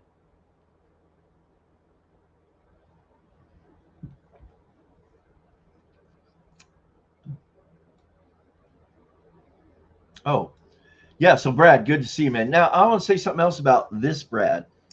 I think he's the second person. The other Brad was the first person, just to put context here. Right after the video I had that went viral for me, it now has maybe 470,000. At the time it had gone over 100,000. I'm coming in, I was working at service desk and I was coming back in. I think I had done maybe a pickup, customer pickup. I was coming back in for whatever. And from the behind here was this voice. Hey, Phil, congratulations. And I turn around and it's Brad from Phoenix. But I didn't know. When someone's calling by, I'm going, my first thought is, oh, is this a former student from 20 years ago? Hey, Phil. And that was congratulations. And I go, now I'm thinking, do I know you? What did I do that warrants congratulations? He said, your video has gone viral or went viral. I said, yeah. I said, you saw it? I said, I know. This is like in the couple of first days of this video that it went here and then it just went. He says, yeah, man, I saw it. And the story goes, he was watching it and it was in the morning, probably having coffee. And he told his wife, hey, I know this guy. She goes, what guy? He says, this guy. I know him. She goes, you don't know that guy. He says, yeah, he works at our Home Depot. So funny. And so Brad, then this Brad comes in that week or so to say hello. And Brad, I never got the story, or I don't remember how you found me. You knew, but again, this was a Home Depot you'd been. He came by and Grace said hello, introduced himself. It was really cool. He had to wait for a little bit because I was helping this person at checkout or something. I don't know, but pretty funny. I've had one other guy. One day we're checking, helping him out, and he looks at me. He says, "I think I know you." And I went, "Oh gosh." Now, back in the day, it was like, well, that was a weird one. I think I know you. I go, what? And he says, I don't know. He says, your voice sounds familiar. YouTube. Yes. He says, I've seen you on YouTube. It was my voice. He recognized me, identified me by my voice. All right. All right, let's check the poll real quick. Brad, great you got by. You're not late. You're right on time. Okay, there you are. It's if you type a 1. And for some of you rebels out there that have been typing numbers the whole time, cheating the poll, 1 is for coffee. What drink did I make? 2 is White Russian. 3 is smart water. Next comment. I'm in trouble. Can't dream. No, you're fine, Jen Jones. I don't drink. I will have a drink occasionally now. And the reason I won't, I can't take how it makes me feel anymore. It's not worth it. And plus, the more I learn, alcohol is a poison to the body. The older we get. Okay, gosh, Brad, I got to write these down. Here's the next poll, Brad. The next poll suggestion by Brad, the troublemaker. How long before Phil mixes up the 2 Brads? 30 seconds, 1 comment. He already did. Both Brads are now banned. Well, life would be easier. Okay, D is, again, patting the poll. I think she must be a Democrat, Brad. She is ballot stuffing the poll. Love you, D. Don't worry. You're still part of the channel. And I thank you for your earlier donation again. You go ahead and stuff the ballot box, D. You've earned it. Yeah, I'm a Phoenician Phil, but I think there are actually 3 Brads on here. Oh my God. But aren't you the Brad I'm thinking of? We took a picture in the parking lot that night and I posted it to the community page on the What's Up Boomer. There we go. Another padded vote. I'm just going to do this the rest of the night. Look at D cheating. She's cheating. Look at her. Another one. Oh my gosh. Stop it, D. I mean, and Brian, I am too. I am totally. If we ever do have an official candidate, I do not know who it is.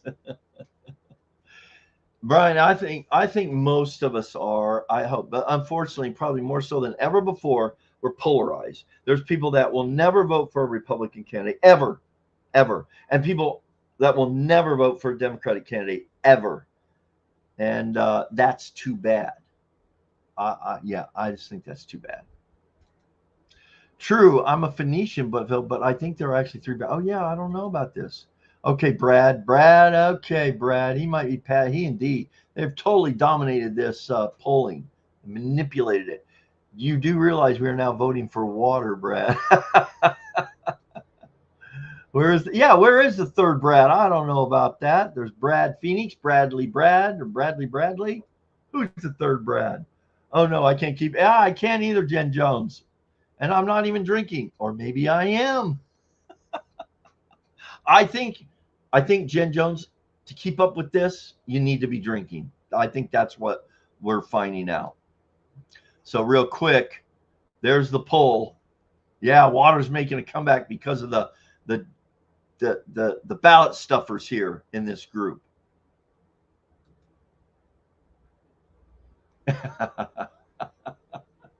Bourbon and Coke, please. That's a good drink. That's a drink I'll still have occasionally. Is a good bourbon, Ryan, only with a little bit of ice.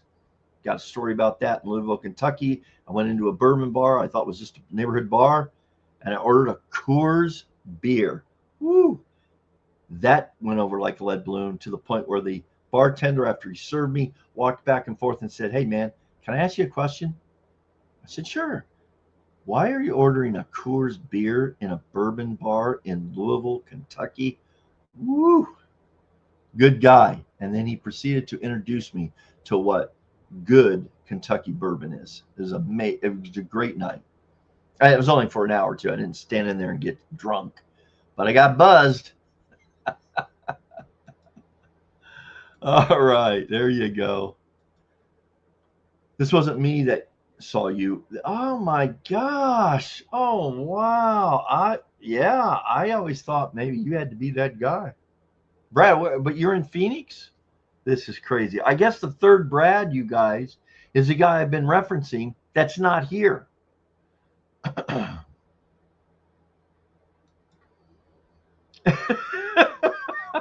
Mike, it's like your channel. There's all these Mikes that show up, right?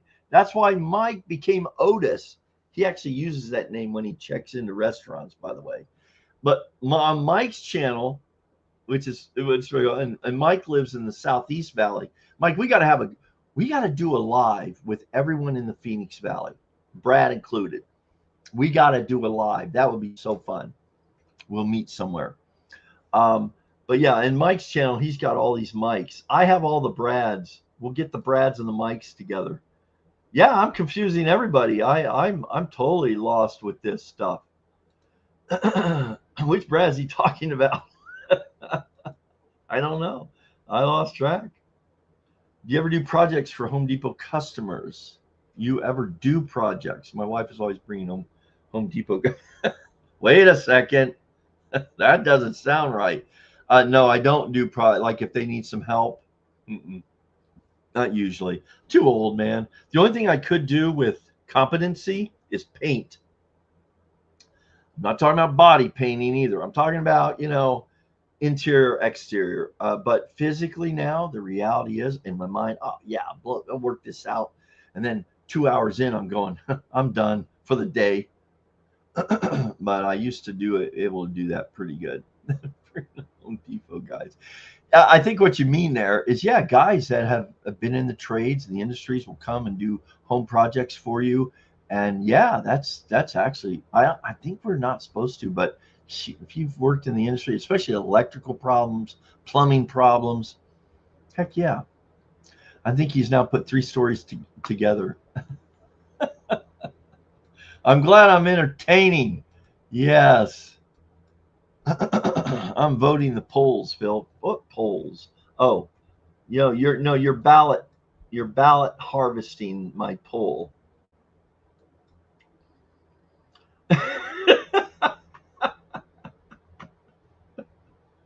Well, probably, because isn't the truth and the reality is when we put people in boxes, seriously, it's not fair. And I'll give you the perfect example of that. I heard a great testimony, even though I wasn't a big fan of this guy, of the recent passing of, oh my gosh, guys, help me out, Lindsey Graham. Follow me here. Don't click off, please. Jen Jones, stay with me.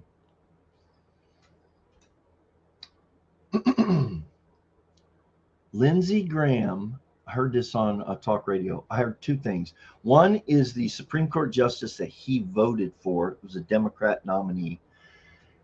She shared a great I was going to say tributary, a great story of Lindsey Graham when he was kind of harassing her during the confirmation hearings, but ended up voting for her. And what a great, as far as wacko sometimes as Lindsey Graham got, particularly last year or two, sometimes I just thought this guy is too much.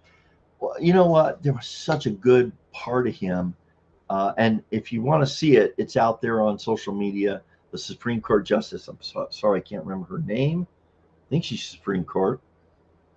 And during the hearings and stuff, he basically, he voted for her to be in. I think that says a lot about him. And the other one was his tribute to Joe Biden. And if you listen to him, I don't have the most favorable opinion of Joe Biden, but when I heard this earlier today or yesterday, Lindsey Graham described him as maybe one of the most kind individuals he's ever met. You know what? I kind of see that about Joe. Unfortunately, I don't think kind people should be in politics. For every, I now know for every criticism I can make about Joe Biden, his family, and maybe some of the corrupt dealings they had, you could apply those same things to anyone else that's been in politics from any party. That's how I feel about that. So there you go. Fair, unfair depiction. That's okay. D, I just compared you to Lindsey Graham. Probably unfair as well. Definitely three Brads. I guess so. And the third Brad isn't in the group. And I haven't seen him for a while, so I can't help. Yeah, good job, Jinjo. Me too. Ultimately, we can, you know what independents can do? We can sit down and ultimately say, now I side this way, you side that way. And that's okay. I won't really. Yeah. I wouldn't either. No, not. I didn't say I did. Maybe I did. I did a thing on elections, and I didn't lean anyway. And he accused me of being a Trump, this, that, and the other. And I don't think he followed even to begin with. My go-to drink is a dirty martini. Oh yeah, man. When you get old, you have stories. I've got my first ever martini drink. I was late 30s. I never drank a martini. And it was in San Diego. We were off the ocean. And and the first martini ever bought for me was by a young guy. It's a great story. I got to tell that story sometime, people, but not tonight. I can give you enough information to make you want me to tell that story. And this is not true. See, retirement isn't boring because we can share stories. This young guy, cool guy, when he found out I never had a martini, he bought me multiple martinis that night. He ended up, again, I'm not going to fill in the blanks here. You're going to have to just trust me. This is a funny story. He ended up, because he was from the Boston area, but anyways, he wanted to sleep on the beach. It was just through the parking lot and on the other side of the places we were staying. He took the cover off the bed and said, I'm going to sleep on the beach. And we'd all had multiple martinis that night. There were three of us, all guys. This is getting good, isn't it? He goes to the beach and this would be like at 1, 2 in the morning. San Diego. Well, it gets cold at the beach. When I lived in Hawaii, on any given day, of course, there's only about an 8 to 10 degree difference between winter and summer there. But in the evenings, if you're on the beach, you might have a slight jacket on or a long sleeve, whatever. Amazingly. because it's chilly, the winds, the water, whatever.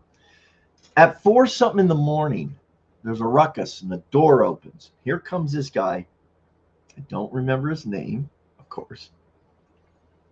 And we, what the hell? So we wake up a few hours later. And we go, hey, dude, what's up with that? Came in at 4 in the morning and all whatever. He says, yeah, man. I woke up. It's like 4:30 in the morning, and there's a homeless guy trying to use my cover to sleep with me on the beach. And he said, get the hell away from me. He pulls up his thing and he leaves. Holy cow. That's the kind of trips I had. So that was all brought to you by the comment by D about martinis. And yes, dirty martinis, the best. With the olive, I don't even know what it means, but it's with olives or whatever, olive juice. There you go. Oh my goodness, guys! You know what? Politically, we all have lived enough to say it'll never be. Our country is how we will negotiate the near future. Let's say the next 10 years will be. I don't know if it's a lost cause. I don't know. Hey, Evie is here. Boy, Evie, you have missed out on some conversation. Evie, if you get a chance, look at this. Vote for what drink I made an hour ago now. I'm still drinking it because I did not plan to be. This is the longest live ever. Was it coffee, a White Russian, or Smart Water? Put a 1, 2, or 3 in the, if you haven't already. And for anyone that popped in here going, what the hell's going on? It's live. I think at this point, the reason you would check in on a What's Up Boomer live at 2.5 hours is to see if Phil is still alive or if the chat just is going, That's sad, but that could what if I kick the bucket and then no one's here to turn the live off? Would you guys keep the party going? Good to see you, Evie.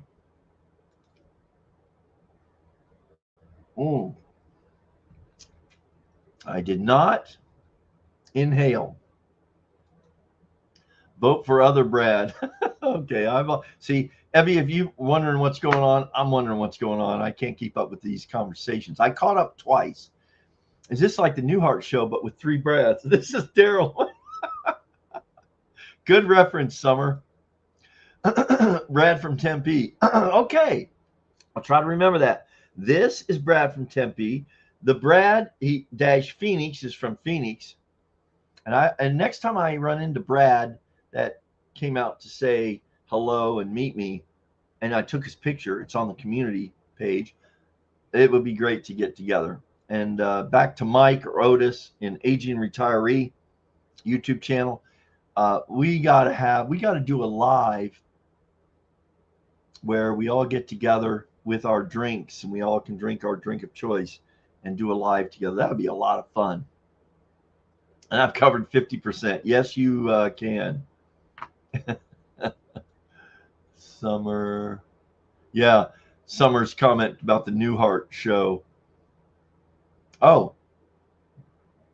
Okay, good. We're going Brad. Pipe only. Okay.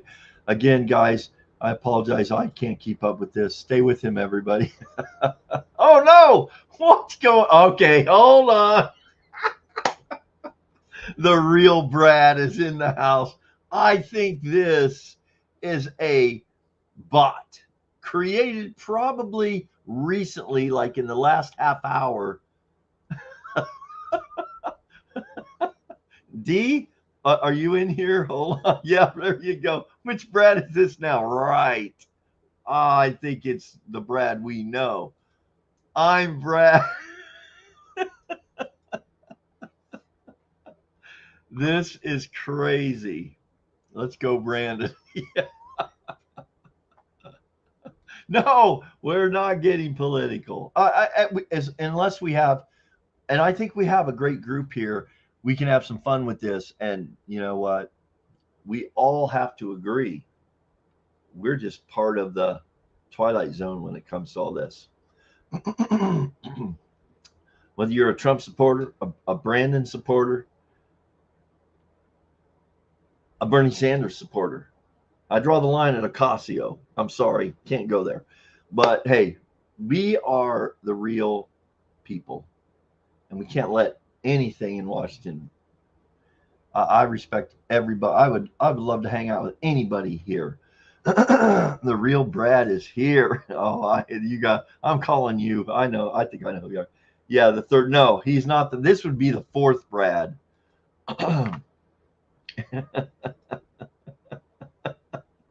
Yeah, you can't fool us. How many?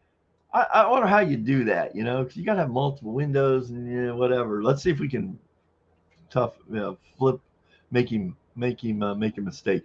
I was on vodka martinis for a while. 4 Olives, they will slay you. Oh, there you go. Yeah, on meaning you used to drink them.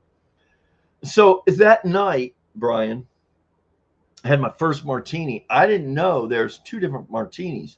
There's the vodka martini, which actually is a great drink, right? And if we do the train trip, we'll have to have a martini where we all just have one. We can have, well, if we can.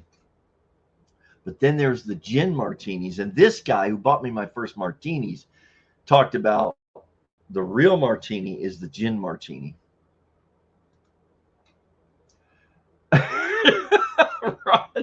Roger, I don't recall you in the past, but you're fitting right in here. And thankfully, no, there's nothing good, I think, about Turkish prisons. We're getting into the story. Oh my gosh, what's going on here? There's a philism in the story somewhere.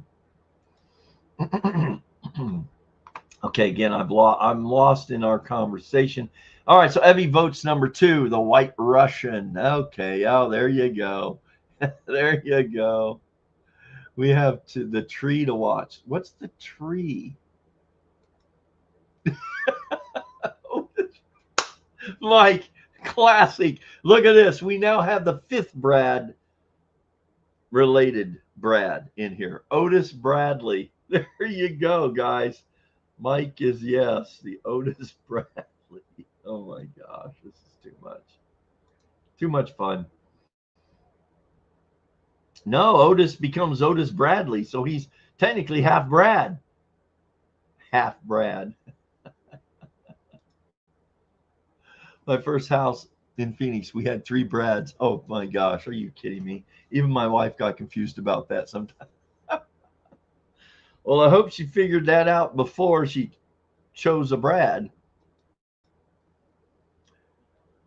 There you go. Hey, the olive is the best part of the martini.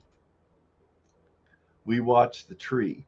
If you die, we watch the tree. Oh, the tree. Oh my gosh. I got you, Ivy. Yes, I got you. You know what? Knowing you guys, if I have an event, I just kind of, not only are you not going to know what was in my drink tonight, I believe you guys would just continue this on indefinitely. It would be keep the Phil's What's Up Boomer live stream alive.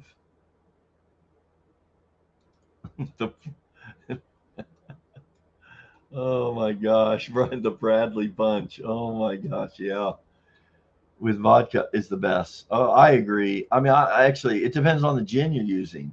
I was never a gin drinker, but man, a good gin martini or gin. Again, I don't want to promote alcohol here, but if you could have 1, 2 max, these are really interesting, good drinks. Yeah, the Bradley Bunch, right? Yeah, there's no doubt. You're entertaining me, you guys. That's why I'm still on here now at this level. Let's find a wrap up point. Throw us a link. We'll all go. We'll go. You'll go all night. Well, listen, Evie. If I just drop, the link continues on. There's nobody here to end the stream. Oh my gosh, would that be like Twilight Zone? 10 years from now, people would be. This would be huge. And I don't have it monetized. Maybe that would be, I should have it monetized, because if it continues for years and years, hey man, keep the What's Up Boomer Phil stream going. Would that just be hilarious? And then, but because I don't have it monetized, my grandkids wouldn't benefit from it. Darn. Oh, yeah, there you go. Oh my gosh, we're getting into alcohol.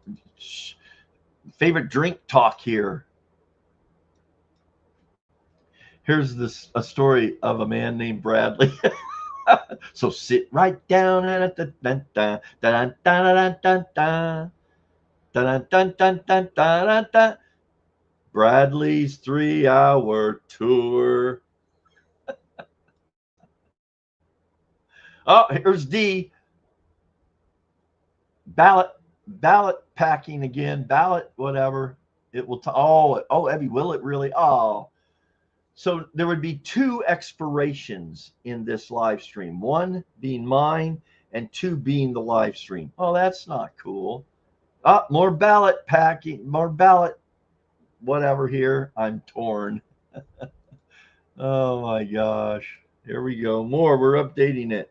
We're driving. You know what's cool about this, Brad? I think you might know something about this. The more votes on the poll creates the algorithm saying, "Ooh, look, people are interested here." You'd think it would know that you guys are, ballot stuffing, but still it shows there's good conversation here. There's stuff going on. There's the current.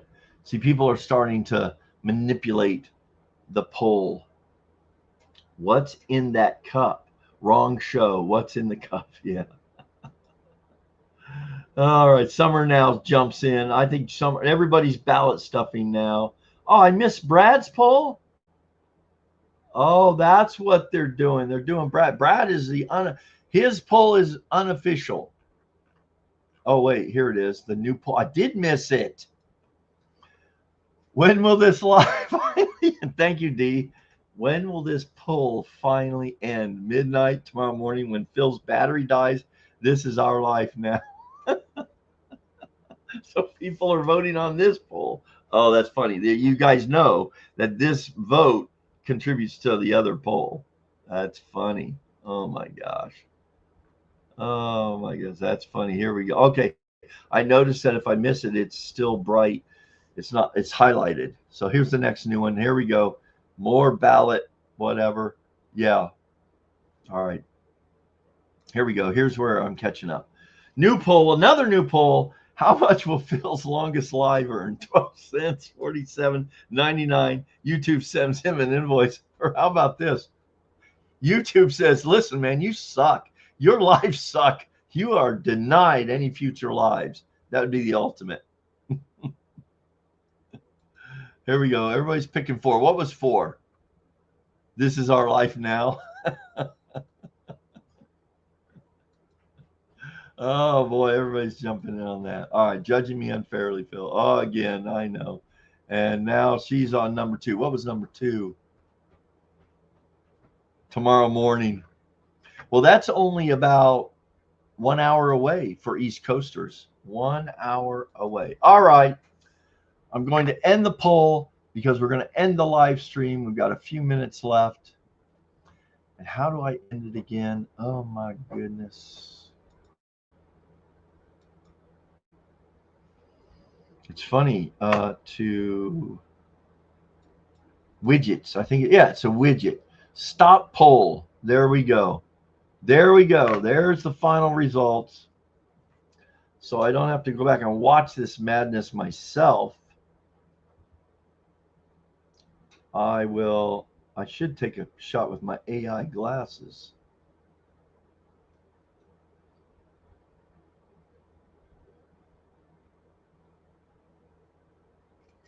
Now, I mentioned to you,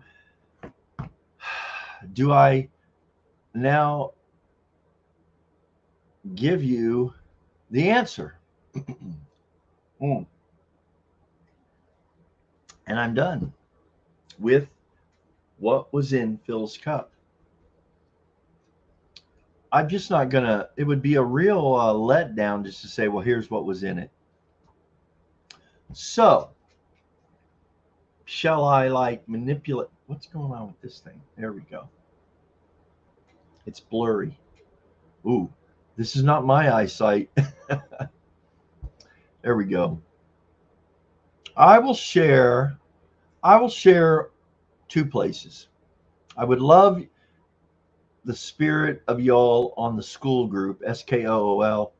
When this thing ends up uploading, tomorrow I'll put the link in the comment section of the live to come over to school to find out the poll results.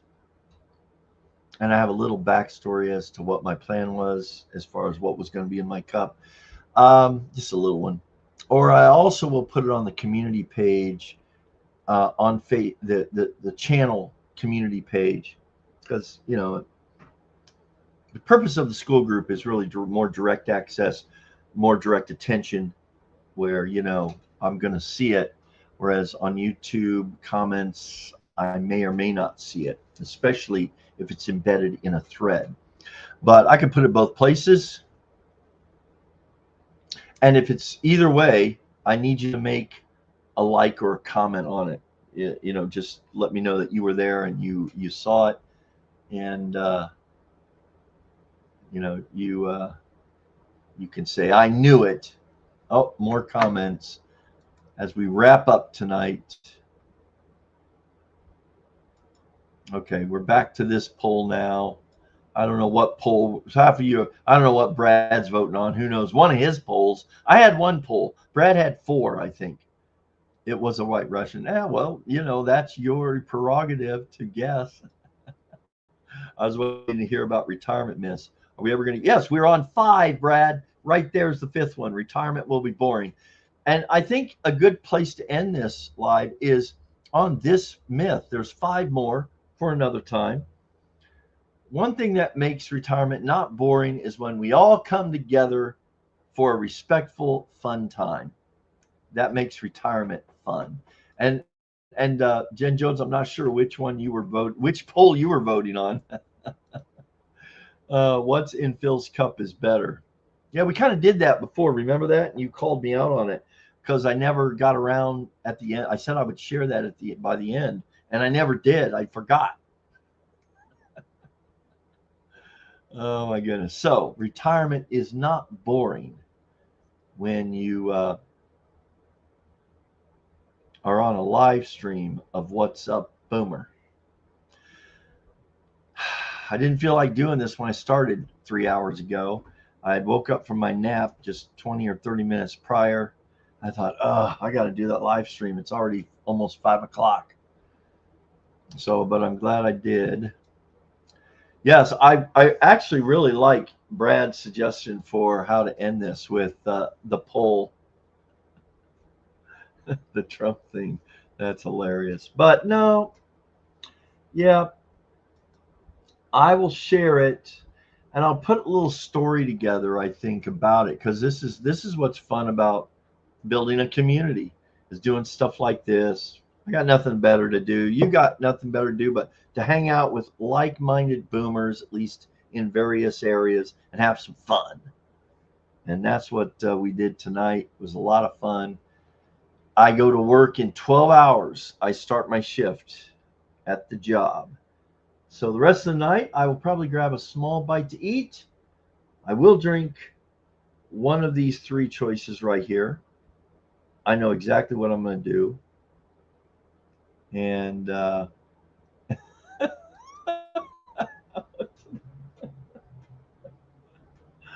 well, Summer, I'm going to post the answer in the school group tonight.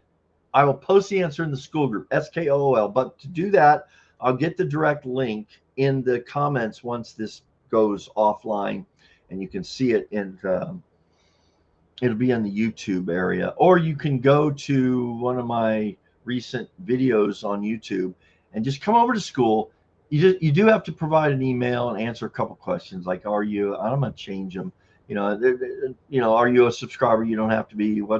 Just simple things. You can just put all you can put on there. I'll tell you what you put for answer. I'm a live stream participant, or I went to your live stream. I want to know whatever. You can just put that. That'd be great. I will send you a personal message if you do that. But I will also tomorrow probably make a community post about this and how important it was. Oh man, yeah. And Where's the I'm the real Brad one? Just end it with let's go Bradley. Well, I like the other Brad deal there. Yeah.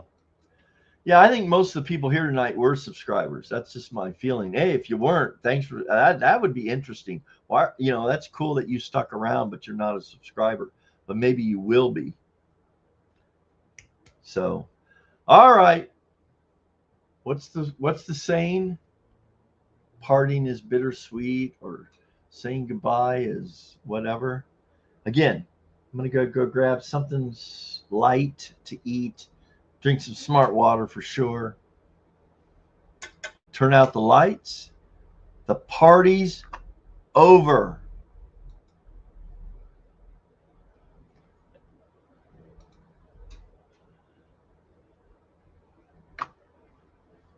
It was over.